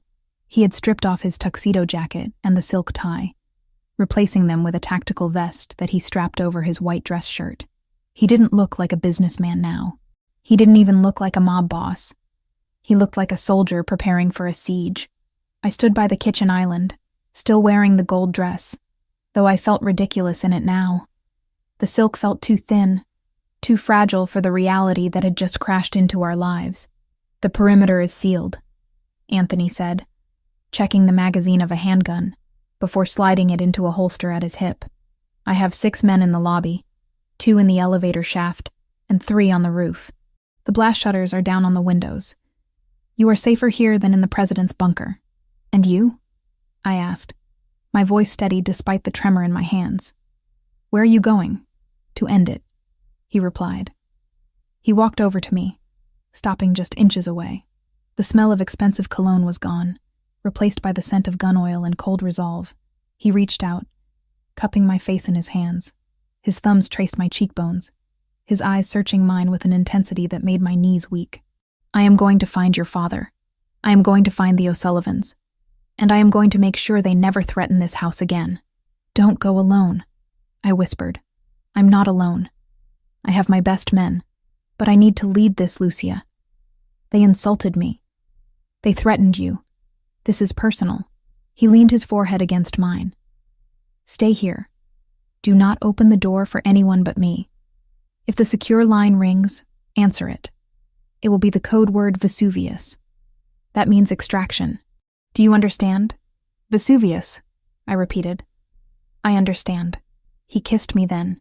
It wasn't gentle. It was hard, possessive, a promise of return. Then he pulled away, turned, and walked out the door without looking back. The heavy lock clicked into place, sealing me inside the golden cage. I stood there for a long time, listening to the silence. I should have gone to my room. I should have taken a bath, washed off the night, and waited like a good little asset. But my mind was racing. The image of Eleanor O'Sullivan's smile, the venom in her voice when she spoke of my father, the absolute certainty that Thomas Evans was selling me out, it all churned in my stomach like acid. I couldn't just sit. I went to my room and stripped off the gold dress, letting it pool on the floor like shed skin. I pulled on black jeans, heavy boots, and a dark cashmere sweater. I needed to feel armored. Then, I went to the bottom drawer of my nightstand. Taped to the underside was a burner phone. An old, cracked smartphone that had belonged to my father years ago. I had kept it not out of sentiment, but out of paranoia. When I moved in, I had swapped the SIM card for a prepaid one I'd bought with cash from the antique shop job. Anthony knew everything about me, but he didn't know about this phone. Everyone needs a secret, I had told myself. I turned it on. The screen flickered to life, the battery bar hovering at 15%. It vibrated immediately. My heart slammed against my ribs. No one had this number. No one except the emergency contact list I had set up for my father years ago in case he ended up in a hospital or a ditch. I opened the message. Sender, Dad. Time, 11:42. Lucia. I know you hate me. I know what Eleanor told you. She's lying. I'm not selling you out. I'm trying to save you. They know Anthony is coming. It's an ambush. The driver, Marco, is on their payroll. They are taking him to the shipping yards, not Queens. Pier 4, they have a sniper team waiting. Please, I messed up, but I won't let you die. Tell him. I stared at the screen, my breath catching in my throat. A trap. My mind raced, analyzing the data like I analyzed a fraudulent painting. Was it true? My father was a liar. Yes. A manipulator, absolutely. But he was also a coward. If Anthony died, the Ravellini empire would crumble, and the O'Sullivans would have no reason to keep Thomas alive. His safety depended on the balance of power. If the O'Sullivans took over, they would just kill him to tie up loose ends. His only chance of survival was chaos, or Anthony winning. The logic held. The driver? Marco. I had seen him talking to one of the O'Sullivan guards at the gala. Just a nod. I hadn't thought anything of it at the time, but now? I dialed Anthony's number on the secure house line. Beep, beep, beep. The number you have reached is not in service. Protocol silence. He had cut communications to prevent tracking. He was walking into a kill box, and he was deaf to the warning. I paced the living room floor. Panic clawed at my throat, but I forced it down. I was Lucia Evans. I was the woman who spotted a fake Chagall from across the room. I didn't panic. I solved problems. If I stayed here, Anthony would go to the shipping yards. Marco would drive him right into the crosshairs. Anthony would die. And then the O'Sullivans would come here, override the security with Marco's help, and drag me out. If I left, I stopped pacing. I looked at the message again. Pier 4. I knew Pier 4. It was an old Ravellini drop point that had been abandoned years ago. It was isolated. If I could get there, if I could get close enough to signal him, or create a distraction, but I couldn't just walk out. The guards in the lobby would stop me, unless I gave them a reason not to. I ran to the office. I grabbed a piece of heavy stationery from Anthony's desk. I wrote quickly, my handwriting sharp and angular. Protocol override. Thomas contacted me. He claims ambush at Pier 4. I have the encryption keys for the O'Sullivan accounts. The bluff. I am going to the secondary extraction point to trade for the intel. Do not follow me. Secure the perimeter. I will contact via Vesuvius channel. It was a lie, partially. But it sounded authoritative. It sounded like something the partner of Anthony Ravellini would do. I left the note on the kitchen island, right next to his espresso machine where the head of security would check during his rounds in 20 minutes. Then, I went to the service elevator. I knew the code. I had watched Anthony punch it in 3 weeks ago. 1982. The year of the fake wine. He had a sense of humor. I punched it in. The doors slid open. I took a deep breath. I was leaving the safety of the fortress. I was walking back into the dark, but as the elevator descended, I didn't feel like a victim. I felt like a player moving a piece on the board. Getting out of the building was easier than it should have been, which should have been my first warning. I used the service exit that led into the alleyway, bypassing the main lobby guards. The night air was freezing, biting through my sweater. I didn't take one of Anthony's cars. They were all tracked. I walked 3 blocks, keeping to the shadows, my boots silent on the wet pavement. I found a taxi stand near the metro station. Queens, I told the driver, near the shipyards, and step on it. The ride was a blur of neon lights and rain-streaked windows.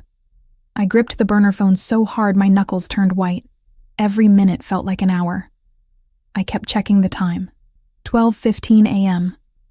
Anthony would be arriving soon. The taxi dropped me off a block away from the entrance to the pier. The area was desolate. Rusted fences, piles of shipping containers, the smell of salt water and rotting wood. I paid the driver with the cash I had stashed in my boot weeks ago and waited for him to leave. I moved toward Pier 4. It was dark, the only light coming from a single floodlight buzzing overhead.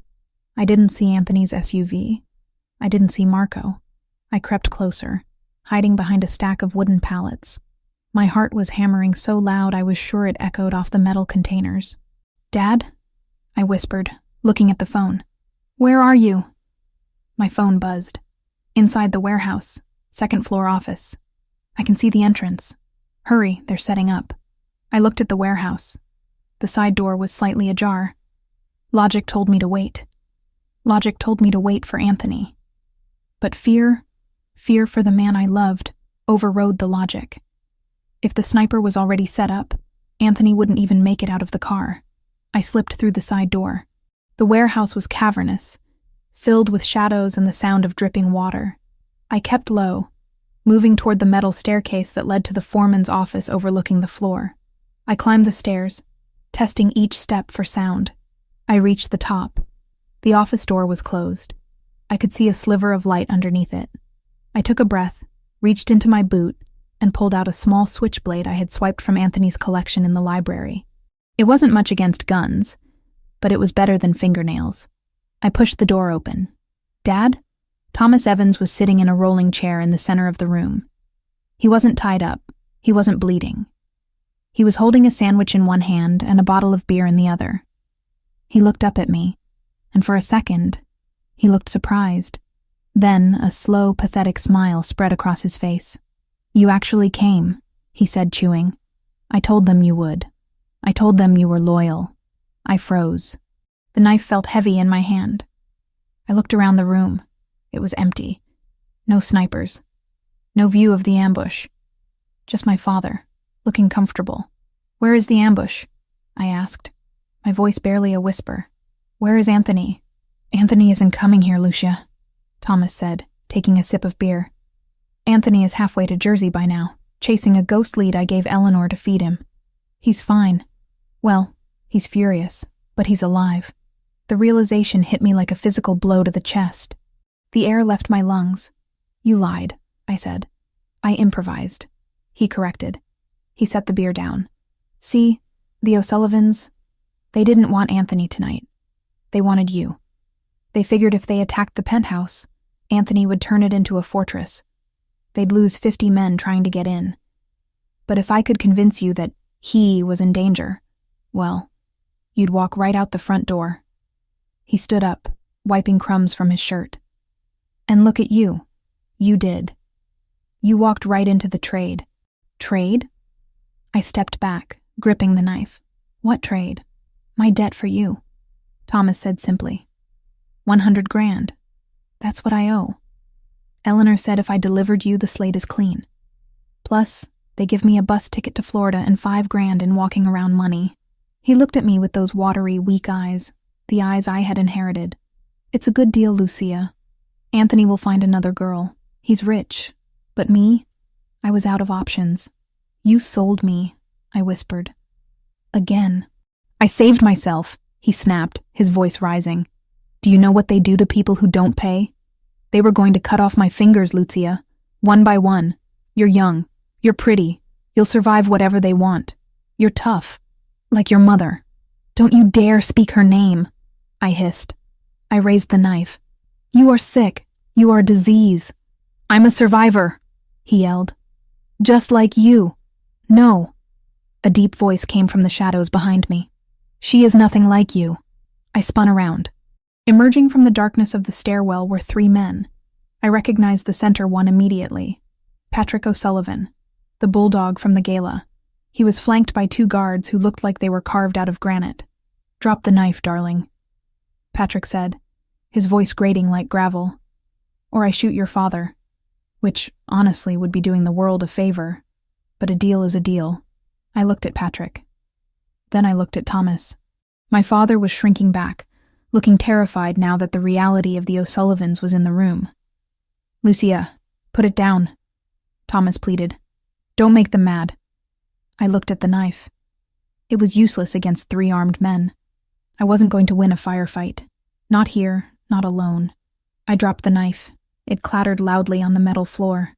"Smart girl," Patrick grinned. He signaled his men. One of them moved forward, grabbing my arms and twisting them behind my back. He slapped a pair of zip ties onto my wrists. The plastic bit into my skin, tight and painful. "The debt is cleared?" Thomas asked, his voice trembling. "I can go?" Patrick looked at Thomas with pure disgust. "Yeah, you can go. Get out of my city, Evans. If I see you again, I'll kill you just for the smell." Thomas didn't wait. He grabbed his jacket. He started to walk toward the door, passing me. He paused for a second. He looked at me, bound and captured because I had tried to save the man I loved. Because I had believed, for one stupid second, that my father had a shred of humanity left. "It's for the best, Lucia," he mumbled, refusing to meet my eyes. "You'll see." Rage, cold and absolute, flooded my veins. It replaced the fear. It replaced the shock. "Thomas," I said. He looked up, surprised I spoke. I didn't scream. I didn't cry. I gathered every ounce of saliva in my mouth and spat right in his face. It hit him on the cheek, running down toward his chin. He flinched back as if I had burned him. "You aren't my father," I said, my voice dead calm. "And you didn't save yourself. You just dug a grave. Because when Anthony finds out what you did, Florida won't be far enough. Hell won't be far enough." Thomas wiped his face, looking shaken. He didn't say anything else. He turned and ran out of the room, a rat scurrying off a sinking ship. Patrick O'Sullivan laughed. He walked over to me, grabbing my chin roughly in his hand. He forced me to look at him. "You got fire," he noted. "I like that. Anthony always did have a taste for the wild ones." "He's going to kill you," I said. "He's going to burn this entire city down to find me." Patrick's smile faded. "Let him try. By the time he finds you, darling, you're going to be the bait in a trap so big even he can't chew his way out of it." He pulled a black hood from his pocket. "Nighty night, princess." He jammed the hood over my head. My world went black. The last thing I smelled was the stale beer my father had been drinking and the cheap cologne of the O'Sullivan goon. I didn't struggle as they dragged me out. I didn't scream. I saved my energy. I thought about the note I had left. I thought about the encryption keys I had mentioned. The bluff. And I thought about Anthony. He hadn't been ambushed. He was safe. He was alive. And that meant he was coming. "Hold on," I told myself as they threw me into the back of a van. Just hold on. The engine roared to life, and the van lurched forward, carrying me away from the only home I had ever known. But as the darkness swallowed me, I didn't feel helpless. I felt a cold, calculating resolve hardening in my chest. My father had sold me for a bus ticket. The O'Sullivans had taken me for leverage, but they had all made one critical mistake. They thought they had captured a damsel. They didn't realize they had just kidnapped the queen. And the king was about to flip the board. The hood was ripped off my head, taking a few strands of hair with it. The sudden assault of fluorescent light was blinding, stinging my eyes like acid. I blinked rapidly, trying to clear the spots dancing in my vision, forcing my senses to recalibrate. The smell hit me first: diesel fumes, rust, and the metallic tang of old blood. I was seated in a metal chair, my wrists zip-tied painfully behind my back, my ankles bound to the chair legs. Welcome back to the land of the living, sleeping beauty. Patrick O'Sullivan was leaning against a stack of crates a few feet away, twirling a heavy black pistol around his finger. We weren't in the office anymore. We were on the ground floor of a massive warehouse, a cathedral of corrugated steel and concrete. It was cold, the kind of damp chill that seeps into your bones and stays there. I straightened my spine. I wouldn't give him the satisfaction of seeing me slump. "You're making a mistake," I said. My voice was raspy, but steady. "I don't think so." Patrick grinned, revealing yellowed teeth. "I have the girl. I have the leverage. And soon I'll have the encryption keys to Ravellini's offshore accounts. Unless you lied about those?" "I didn't lie," I said, maintaining the bluff I had written in the note. "But I don't carry them in my head. They're on a secure server. You need my biometrics to access them." "We'll get your biometrics," he said dismissively. "One way or another. Fingerprints are easy to take, even if they aren't attached to the hand anymore." I felt a cold shiver trace down my spine, but I locked it away. "Anthony will be here." "Anthony is chasing his tail in Jersey," Patrick laughed. "Your daddy did a good job, sold the lie perfectly." "Did he?" The voice didn't come from me.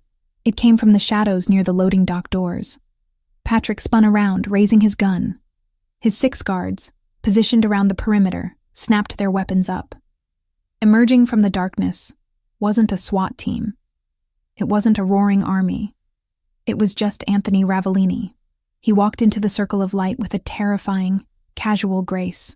He wasn't wearing his tactical vest anymore. He had discarded it, leaving him in a white dress shirt that was stark against the gloom. His hands were empty. He held them out to his sides, palms open. "Anthony," Patrick sneered, though I saw his grip on the gun tighten. "You're faster than I thought. But you're stupid. Walking in here alone?" "I'm not alone," Anthony said calmly. He stopped 10 feet away from us. He didn't look at Patrick. He looked at me. His dark eyes swept over my face, checking for bruises, for blood. When he saw I was unharmed, a muscle in his jaw ticked. The only sign of the volcano erupting beneath his skin. "I brought a gift," Anthony signaled with 2 fingers. From the darkness behind him, 2 of his enforcers dragged a man into the light. They didn't walk him. They hauled him by his armpits, his feet dragging uselessly on the concrete. They threw him to the floor at Patrick's feet. It was Thomas Evans. My father looked like he had been through a blender. His lip was split, his eye swollen shut, and he was sobbing. Incoherent pleas for mercy bubbling from his lips. He was clutching a duffel bag, the bag containing the money and bus ticket Patrick had promised him. "He was trying to catch a cab on 4th Avenue, Anthony said, his voice devoid of emotion. "He seemed in a rush. I thought he should stay for the party." Patrick looked down at Thomas, then back at Anthony. "You caught him. Congratulations. He's garbage anyway. I was done with him. He sold you something that didn't belong to him," Anthony said. He took a step forward. The O'Sullivan guards tensed, fingers twitching on triggers. He sold you my wife. The word hung in the air, heavy and absolute, detonating somewhere deep in my chest. Wife. Not collateral, not asset, not debt. Maybe a weaponized word in front of these men, but it wrapped itself around my throat all the same. Patrick laughed. A harsh barking sound. Wife? She's payment, Anthony. She's a debt settlement. Don't try to romanticize it. You bought a whore, and I stole her. She's not payment, Anthony said. His voice dropped, becoming a low rumble that vibrated through the floor. She is the only thing in this city worth more than my empire, and you made the mistake of touching her. I have 6 guns on you, Patrick snarled, losing his patience. And I have a gun on her head. He moved fast, pressing the barrel of his pistol against my temple. The metal was cold. I stopped breathing.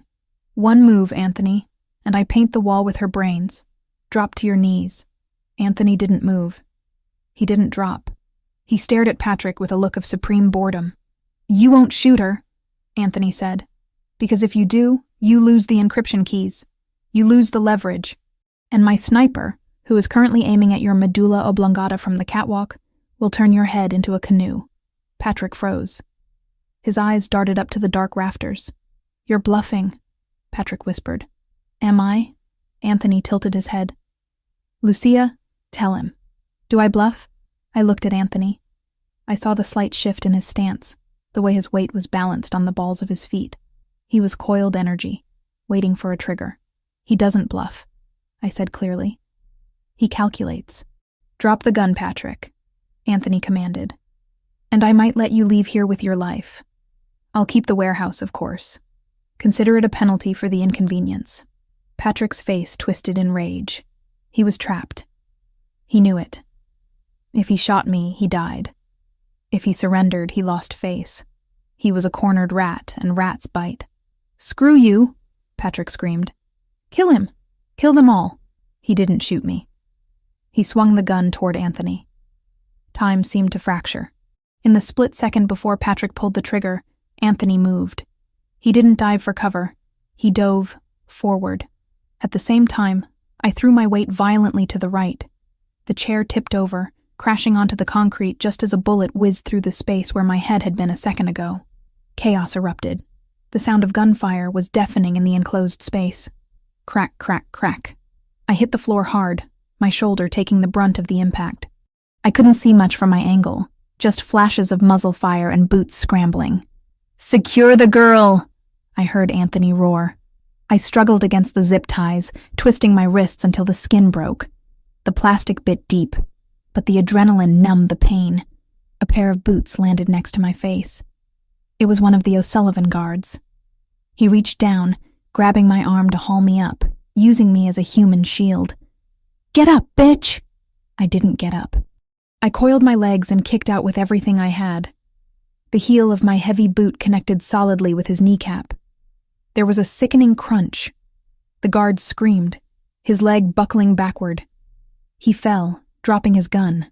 The gun slid across the concrete, stopping inches from my face. I couldn't use my hands, but I wasn't helpless. I rolled onto my back, maneuvering my bound hands under my hips, then my legs, pulling my body through the circle of my arms like a contortionist, until my hands were in front of me. It dislocated my thumb, a sharp, blinding pop of pain. But my hands were forward. I grabbed the gun. The guard was trying to stand on his broken leg, reaching for his knife.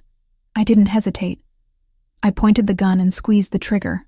The recoil jarred my injured thumb, but the guard dropped, a hole in his shoulder. I scrambled to my knees, scanning the room. Anthony was a blur of violence. He had disarmed Patrick and was engaged in hand-to-hand combat with 2 other guards. He moved with a brutal efficiency, using their own momentum against them. He broke an arm, shattered a jaw, and used one man as a shield against the other. But there were too many of them. Another guard appeared on the catwalk, aiming a rifle down at Anthony's exposed back. "Anthony! Above you!" I screamed. Anthony didn't look up. He rolled, grabbing a discarded pistol from the floor and firing blindly over his shoulder. The guard on the catwalk tumbled over the railing, crashing into a stack of pallets. But in the distraction, Patrick had recovered his weapon. He was on the ground, blood streaming from his nose, aiming at me. "You die first," Patrick yelled. I tried to bring my gun up, but my dislocated thumb made my grip weak. I wasn't going to be fast enough. A shadow moved in front of me. Anthony. He stepped into the line of fire just as Patrick pulled the trigger. The impact was audible, a wet, heavy thud. Anthony jerked back, his body shielding mine completely. "No!" I screamed. Anthony didn't fall. He didn't even stumble. He raised his own gun, his face a mask of cold fury, and fired once. Patrick O'Sullivan's head snapped back. He collapsed instantly, the threat extinguished.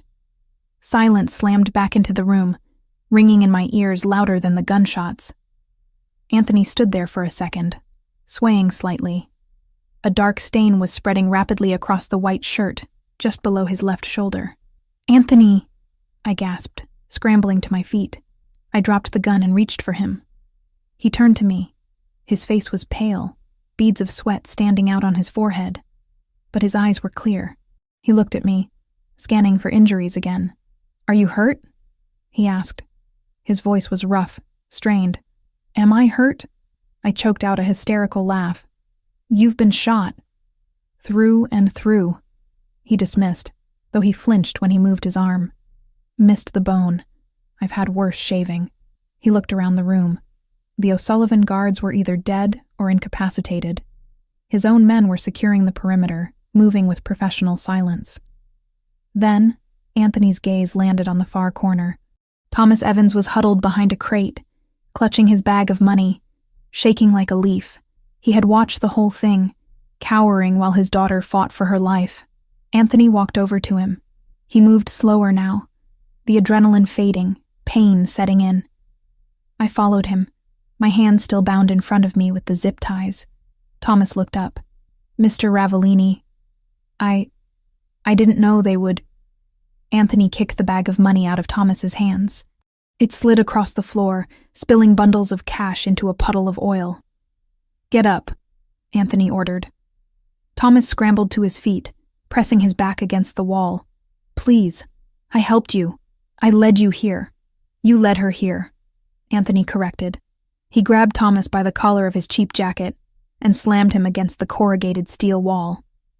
The sound boomed through the warehouse. "You used her loyalty against her.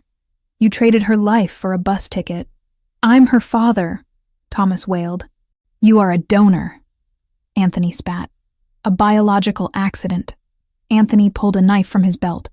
Thomas shrieked, closing his eyes, but Anthony didn't stab him. He reached out and slashed the zip ties on my wrists. My hands fell free, throbbing. "Lucia," Anthony said, not looking away from my father. "This is your debt to clear. Tell me what to do." I looked at Thomas. I looked at the man who had raised me, who had gambled away my childhood, and who had finally tried to sell my future. I looked at the fear in his eyes. It wasn't fear of losing me. It was fear of pain. I felt nothing. The anger had burned out, leaving only cold ash. "Don't kill him," I said quietly. Thomas let out a sob of relief. "Oh, thank God. Thank you, Lucia. I knew you loved me. I'm not doing it for you." I cut him off. I stepped closer, cradling my injured hand. "I'm doing it for him." I nodded at Anthony. "I don't want your blood on his conscience. You aren't worth the stain on his soul." I looked at Anthony. "Exile him."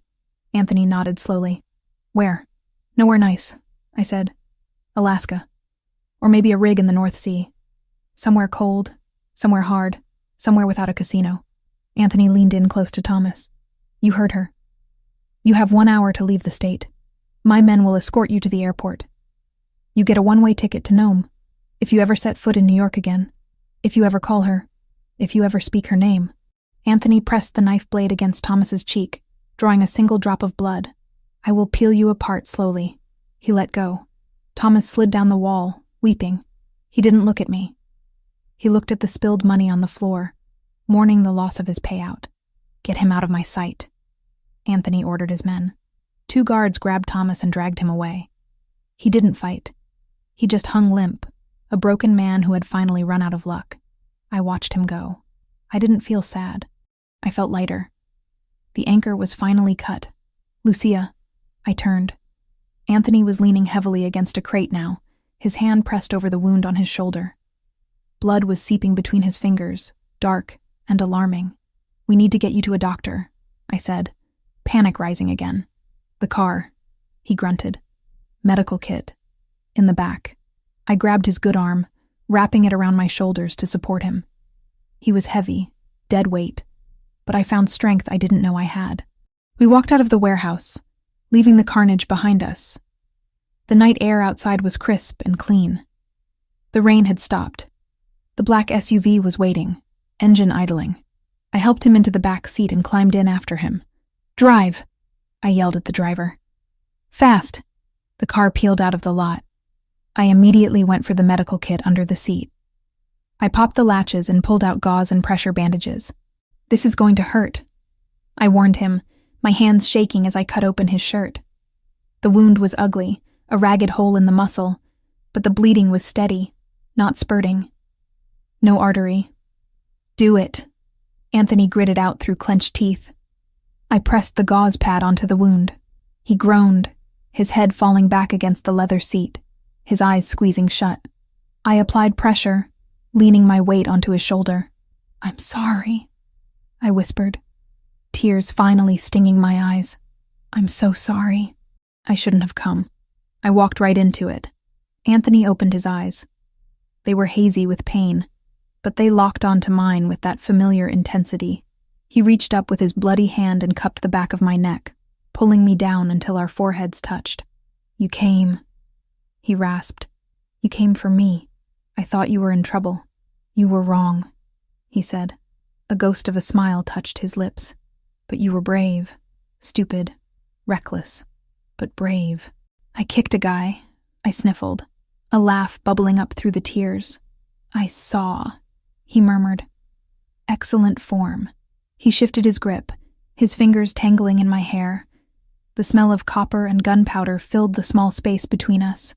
"You took a bullet for me," I said. "I told you," he whispered, his gaze dropping to my mouth. "I protect what is mine." "Is that what I am?" I asked. "Yours, Lucia," he breathed. "You have been mine since the moment you looked me in the eye in that living room and didn't blink. I just needed you to realize it." He didn't wait for an answer. He pulled my head down and crushed his lips against mine. It wasn't a gentle kiss. It was desperate. It tasted of blood and fear and survival. It was the kiss of two people who had looked death in the face and spat in its eye.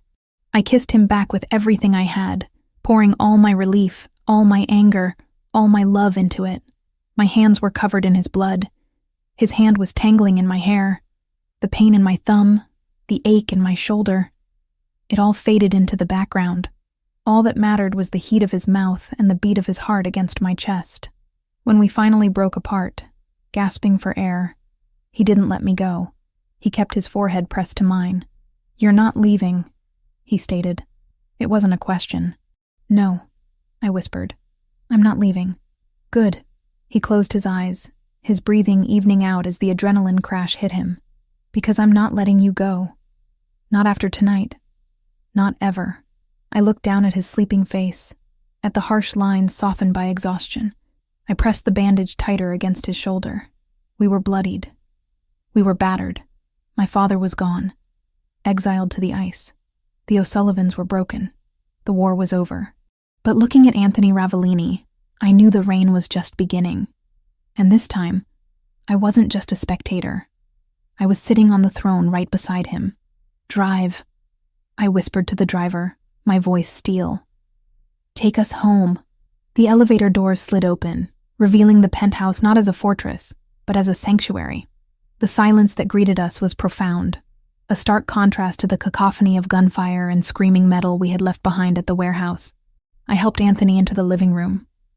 He was heavy against me, his adrenaline fading, leaving behind the raw, grinding reality of a bullet wound. His face was pale, a sheen of sweat clinging to his forehead. But he didn't complain. He didn't groan. He just moved with a grim determination. one foot in front of the other. "The sofa," I commanded, guiding him toward the long leather couch. "I need the light."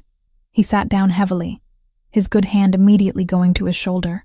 The makeshift bandage I had applied in the car was soaked through, dark crimson staining the white linen of his shirt. "I need whiskey," he rasped, leaning his head back. "And the medical kit is in the bathroom cabinet. Bottom shelf. I know where it is." I ran to the bathroom. My hands were shaking, but I forced them to steady. I washed the blood, his blood, the guard's blood, off my skin with scalding water.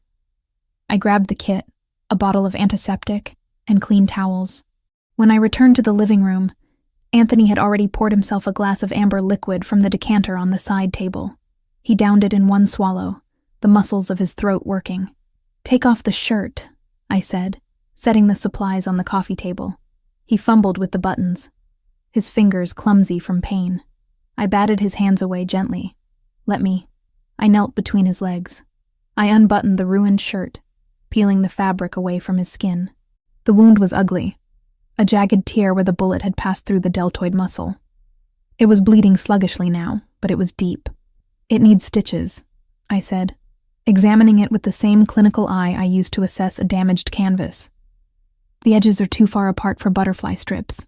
"Do it," Anthony said. He watched me, his dark eyes unfocused but intense. "You have the hands for it. Steady.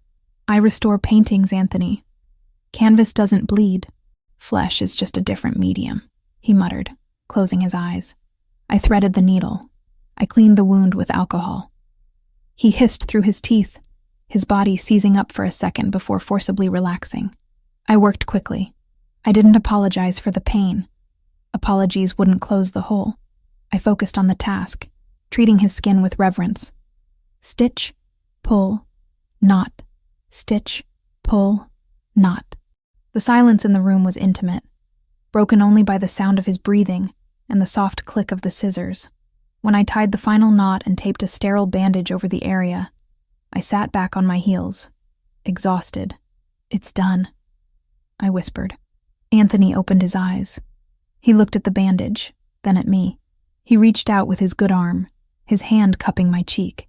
His thumb brushed over my lower lip, tracing the shape of it. "You saved me tonight," he said. His voice was low, stripped of all the bravado, all the power dynamics. "Not in the warehouse. Here. Now. You saved me first," I replied, leaning into his touch. "You stepped in front of a bullet. I would step in front of a train for you," he said simply. The air between us shifted. It wasn't just gratitude anymore. It was something heavier, hotter. The adrenaline that had kept us moving was transforming into a different kind of hunger. We had survived. We were alive. And the need to reaffirm that life, to feel it in every nerve ending, was overwhelming. "Lucia," he breathed, his gaze dropping to my lips. "Come here." I didn't hesitate. I stood up and straddled his lap, mindful of his injured shoulder. I wrapped my arms around his neck, burying my face in the curve of his throat. He smelled of whiskey, copper, and sandalwood. He smelled like home. "I thought I lost you," I confessed against his skin. "When Patrick had the gun." "You will never lose me," Anthony swore, his hand tangled in my hair, pulling my head back so he could look at me. "I am a difficult man to kill, especially now that I have something to live for." He kissed me. This wasn't like the kiss in the car. That was desperate. This was deliberate. It was a claiming. It was a slow, burning fuse that ignited everything it touched. His lips were demanding, moving against mine with a possessive rhythm that made my toes curl. I opened to him, tasting the whiskey on his tongue, meeting his fire with my own. His hand slid down my back, finding the hem of my sweater. His touch was electric, searing through the cashmere. I helped him, pulling the sweater over my head, discarding it on the floor next to his bloody shirt. Skin on skin. The friction was intoxicating.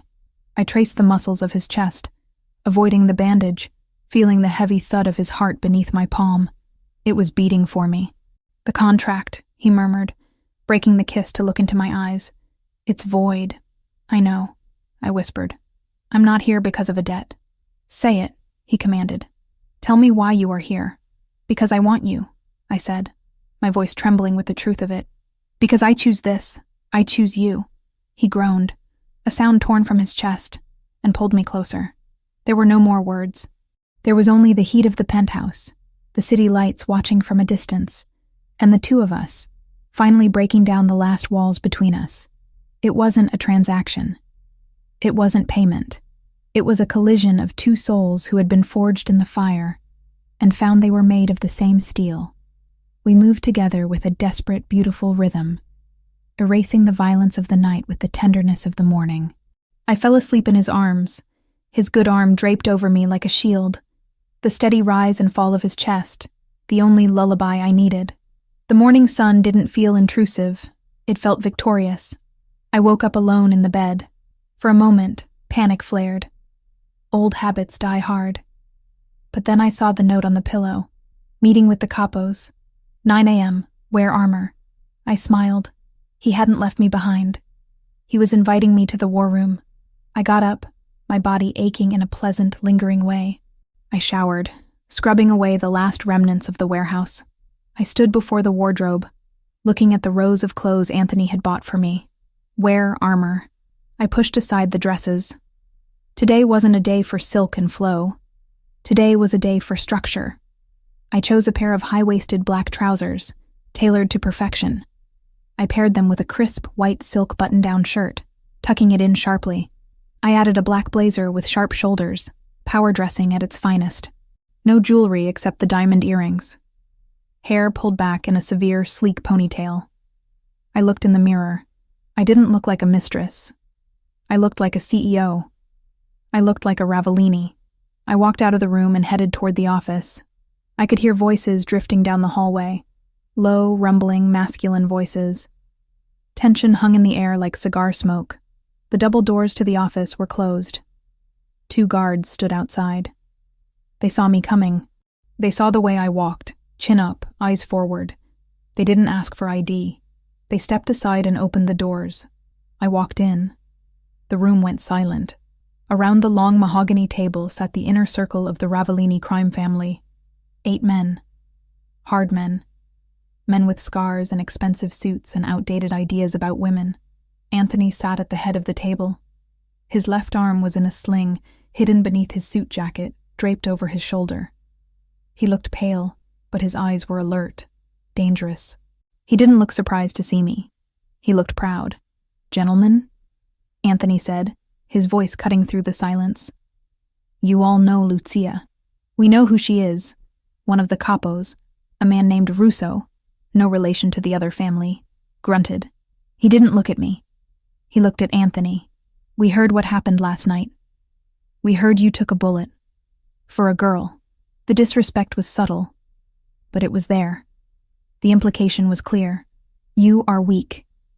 You let a woman compromise you. I took a bullet eliminating the head of the O'Sullivan family. Anthony corrected coldly. Patrick is dead. The O'Sullivan leadership is decapitated. Lucia moved because she believed there was a sniper waiting to put a hole in my skull the second I stepped out of the car. She acted to keep the man who runs this family alive. That sounds like a victory to me, Russo. It's a mess, another capo argued. The streets are going to be chaos. The O'Sullivan fronts. Their money. It's all going to go underground. We missed the chance to seize their assets because we were too busy playing hero. This was my cue. I didn't ask for permission to speak. I walked to the head of the table, standing to Anthony's right. I placed a folder I had compiled from my mental notes onto the mahogany surface. You're wrong, I said. Every head snapped toward me. The audacity of a woman speaking in this room was unheard of. Excuse me? Russo scoffed. Anthony, get your pet under control. Anthony didn't move. He leaned back in his chair, gesturing to me. The floor is yours, Lucia. I turned my gaze on Russo. I didn't flinch. I looked him dead in the eye, using the same cold calculation I used to spot a fake signature.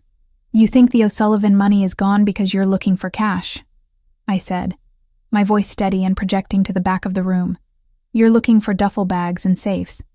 But the O'Sullivans didn't keep their wealth in cash. They kept it in assets. Shell companies. Art. Real estate. I opened the folder. It was empty of paper. But I didn't need notes. I had a photographic memory for value. Last night, I continued, pacing slowly down the length of the table. While I was in their warehouse, I saw their shipping manifests. I saw their inventory. So? Russo challenged. Junk. Not junk, I corrected. Leverage. The O'Sullivans were laundering money through a gallery in Chelsea, the Gilded Frame.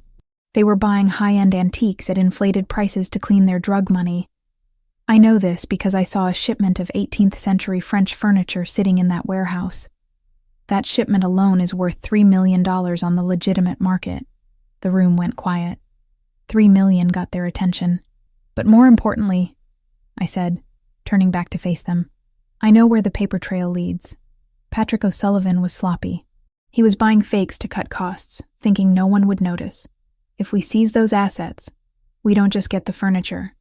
We get the proof of tax fraud for every shell company attached to those purchases. We can use that leverage to blackmail their remaining lieutenants into flipping to our side. I stopped at the foot of the table. You're worried about chaos in the streets? There won't be chaos. Because by noon today, we will own their supply chain, their laundering fronts, and their loyalty. We don't need to shoot our way into their territory. We just need to buy the mortgage on their house and evict them. I looked around the table. I can identify every fake asset they hold. I can tell you which accounts are vulnerable. I can double the family's liquid capital in 3 months without firing a single bullet. I placed my hands on the table, leaning forward slightly. Anthony didn't take a bullet for a girl, I said, my voice hard as diamond. He took a bullet to secure the greatest asset this family has ever acquired. Me. Silence stretched for 10 seconds. It was heavy, thick with calculation. Russo looked at me. He looked at the folder. Then he looked at Anthony. Is she serious? Russo asked. She spotted a fake Renoir from across the room that cost me $2 million. Anthony said, a smirk playing on his lips. She's deadly serious. Russo looked back at me. The sneer was gone, replaced by a grudging, greedy respect. $3 million in furniture? He asked. Conservative estimate, I replied. If we auction it in London, maybe 4. Russo nodded slowly. He tapped his knuckles on the table. All right, Russo said. I'm listening. One by one, the other capos nodded. The tension in the room broke. They weren't looking at me like a mistress anymore. They were looking at me like a money printer. I walked back to Anthony's side. I didn't sit down. I stood next to his chair, my hand resting lightly on the back of it, just inches from his shoulder. Any objections? Anthony asked, his voice final. No, boss. The table murmured in unison. Good, Anthony said. Then get to work. Lucia will provide the list of targets. You seize them. Dismissed. The men stood up, gathering their things, filing out of the room with a new energy. They had a plan. They had a future. When the last door closed, Anthony let out a long breath. He slumped slightly, the pain in his shoulder clearly taking its toll now that the performance was over. I turned to him immediately, crouching down by his chair. You should be resting, I scolded gently. I'm fine, he said, reaching out to take my hand. He brought it to his lips, kissing the knuckles. You were magnificent. I was terrified, I admitted. You didn't show it. You walked in here and owned the room. You owned them. I just spoke their language, I said. Greed, Anthony chuckled, then winced. Greed is useful, but loyalty is rare. He looked at me, his dark eyes searching mine. They accepted you, he said. Do you realize what that means? You aren't just on the periphery anymore. You are in the center. There is no going back to a normal life after this. You are a Ravellini now, in blood and in business. I know, I said. I thought about the antique shop, about the quiet life of poverty I had left behind. It felt like a dream from another lifetime. I looked at the man in front of me, wounded, dangerous, and looking at me with a love that terrified me in its intensity. I don't want a normal life, Anthony. I want this. I want us. Good, he whispered. because I intend to keep you for a very long time."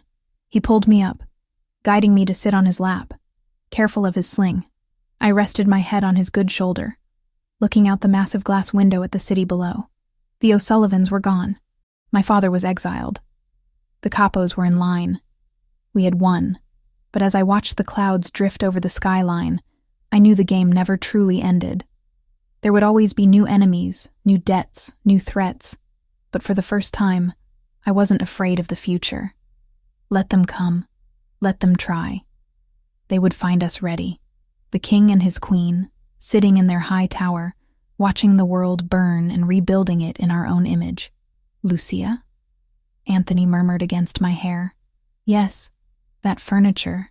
Is it really worth $3 million?" I smiled against his neck. "Probably closer to 5, I whispered. "But I like to under-promise and over-deliver." Anthony laughed, a rich, deep sound that filled the empty room. "That's my girl.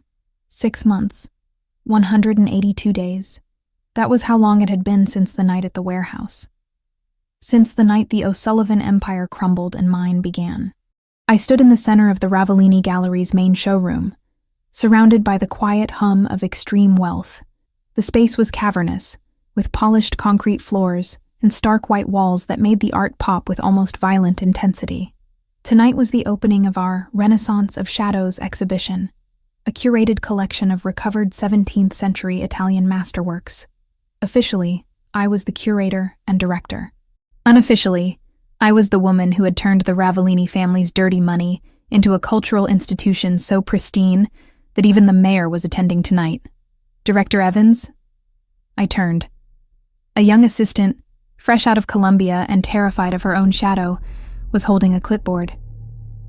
"It's just Lucia, Sarah," I corrected gently, though I kept my posture rigid. "What is it?" The bidder for the Caravaggio. He's asking about the provenance documents. He says there's a gap in the ownership history between 1942 and 1946. I smiled. It was a practiced, shark-like smile I had learned from Anthony. "Tell Mr. Henderson that the gap exists because the painting was hidden in a monastery in Tuscany to protect it from the fascists." I lied smoothly. "And tell him if he asks again, the price goes up another 10% for historical research fees." Sarah's eyes widened. "Can we do that?" "We can do whatever we want, Sarah.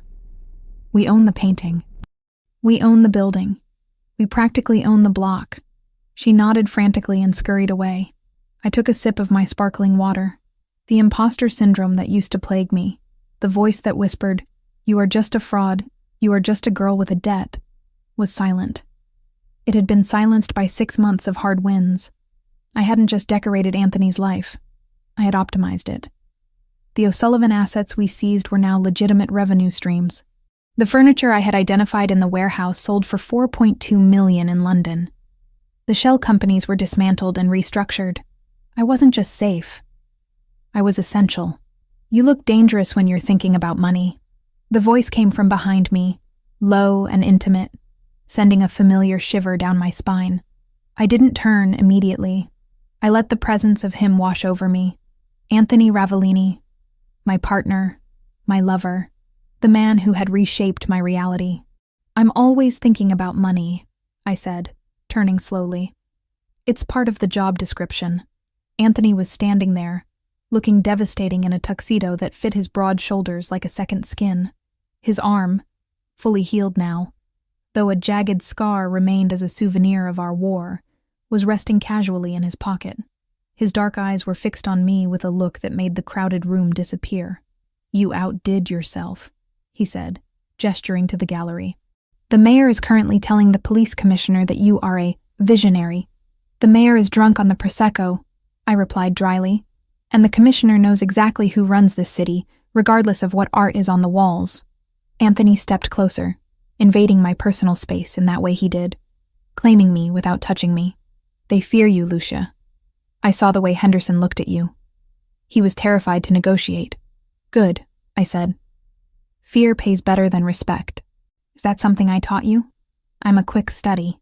He chuckled, a rich sound that vibrated in his chest. He reached out, his fingers brushing the fabric of my dress. Tonight, I wore silver, a metallic, fluid silk that looked like poured mercury. It was cold, sharp, and undeniable. "Have you heard from the north?" I asked quietly, the code we used for my father. Anthony's expression hardened instantly.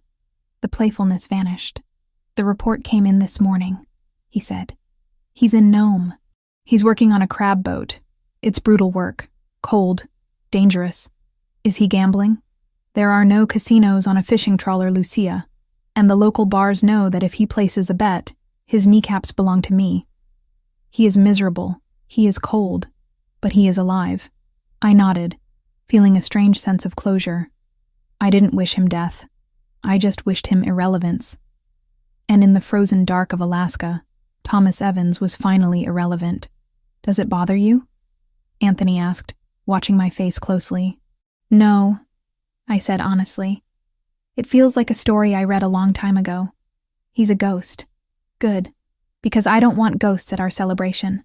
He checked his watch, the same Patek Philippe from the night he bought me. "Wrap it up," he ordered softly. "We're leaving. The auction hasn't even started," I protested. "I have to close the Caravaggio. Sarah can close the Caravaggio. If she messes it up, we fire her. But I need you." "Need me for what?" "For a private meeting," he said. "Penthouse. 20 minutes. He didn't wait for an argument. He turned and walked away, the crowd parting for him like the Red Sea. I watched him go, feeling that familiar pull in my chest. After 6 months, the intensity hadn't faded. If anything, it had crystallized into something harder, brighter. I found Sarah, gave her a terrifying pep talk about the Caravaggio, and followed him out. The ride to the penthouse was silent, but it wasn't the heavy silence of our first car ride together. It was a comfortable silence, filled with the warmth of his hand resting on my knee and the hum of the city we now ruled together. When we arrived, the apartment was dim, lit only by the city lights spilling through the floor-to-ceiling windows. The view was spectacular, a grid of gold and white stretching out to the horizon. Anthony walked to the bar and poured 2 glasses of red wine, a 96 Barolo, real this time. He handed me a glass and walked to the window, staring out at his kingdom. "Do you remember the night you arrived?" he asked, his back to me. "Vividly," I said, walking over to join him. "I remember the contract, the rules, the lock on my door, the lock you never used," he noted. "I didn't need to." He turned to face me. He took a sip of wine, his eyes serious. 5 years, he said. "That was the deal. 5 years of service in exchange for your father's debt." "I remember." "We are 6 months in," he said. "You have paid that debt 10 times over, Lucia." The O'Sullivan acquisition alone covered the $400,000. The gallery profits cover the interest. Technically, legally, the ledger is balanced. My heart skipped a beat. A cold feeling washed over me. Was this a breakup? Was he firing me? "Are you saying my time is up?" I asked carefully. "Are you evicting me?" Anthony reached into the inside pocket of his tuxedo jacket. He pulled out a folded piece of paper. It was heavy, cream-colored stationery. I recognized the letterhead. It was the contract. The original document he had made me sign in the car that first night. He held it up. "Article 4, Section 2, he recited from memory. "Upon satisfaction of the debt, the collateral, Lucia Evans, shall be released from all obligations and provided with a severance package sufficient for relocation." He looked at me. "You are free, Lucia." I stared at the paper. 6 months ago, that paper had been a chain. Now, looking at it, I felt a surge of panic. Freedom? Freedom meant leaving.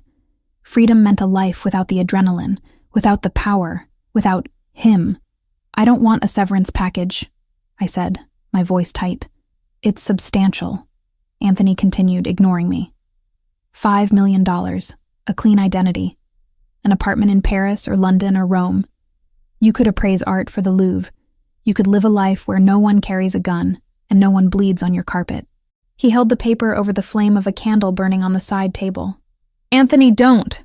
I stepped forward. The corner of the paper caught fire.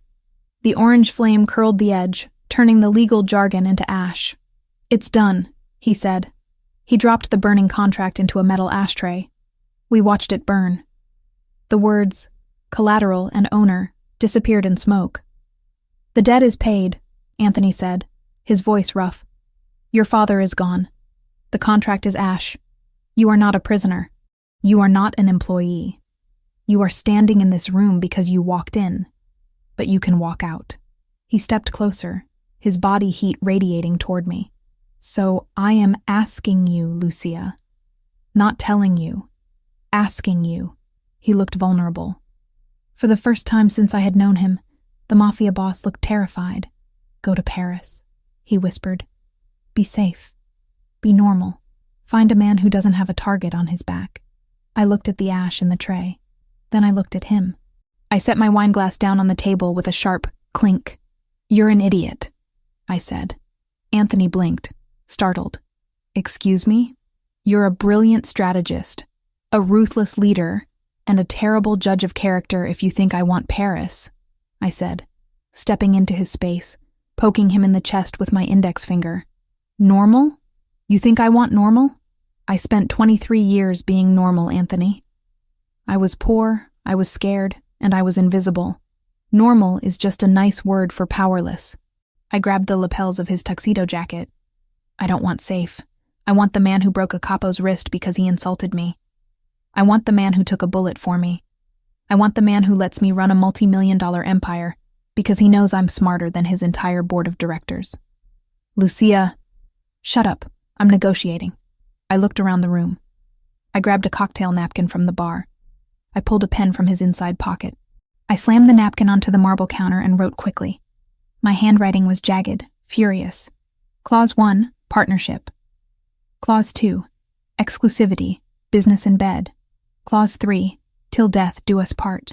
I turned around and slapped the napkin onto his chest. "Here," I said. "New terms." Anthony took the napkin. He read it.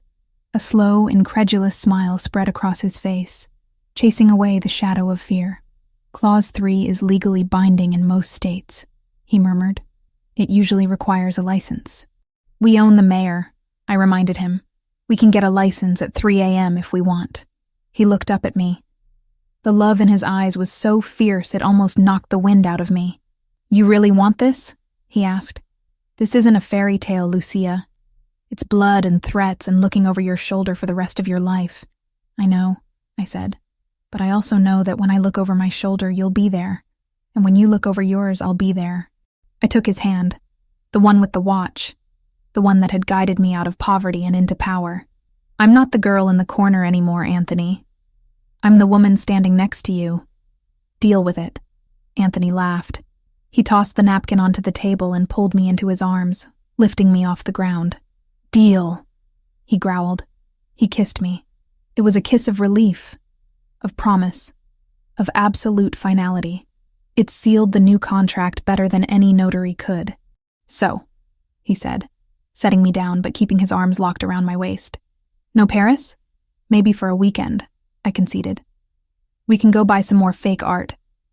"I love you," he said.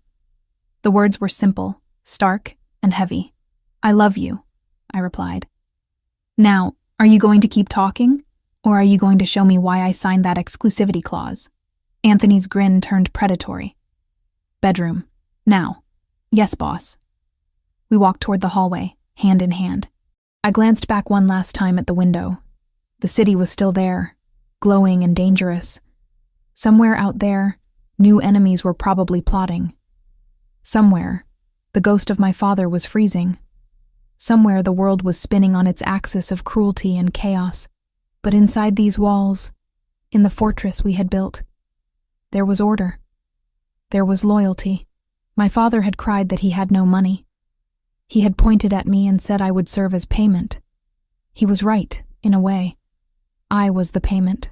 I was the price Anthony Ravellini paid to find his soul.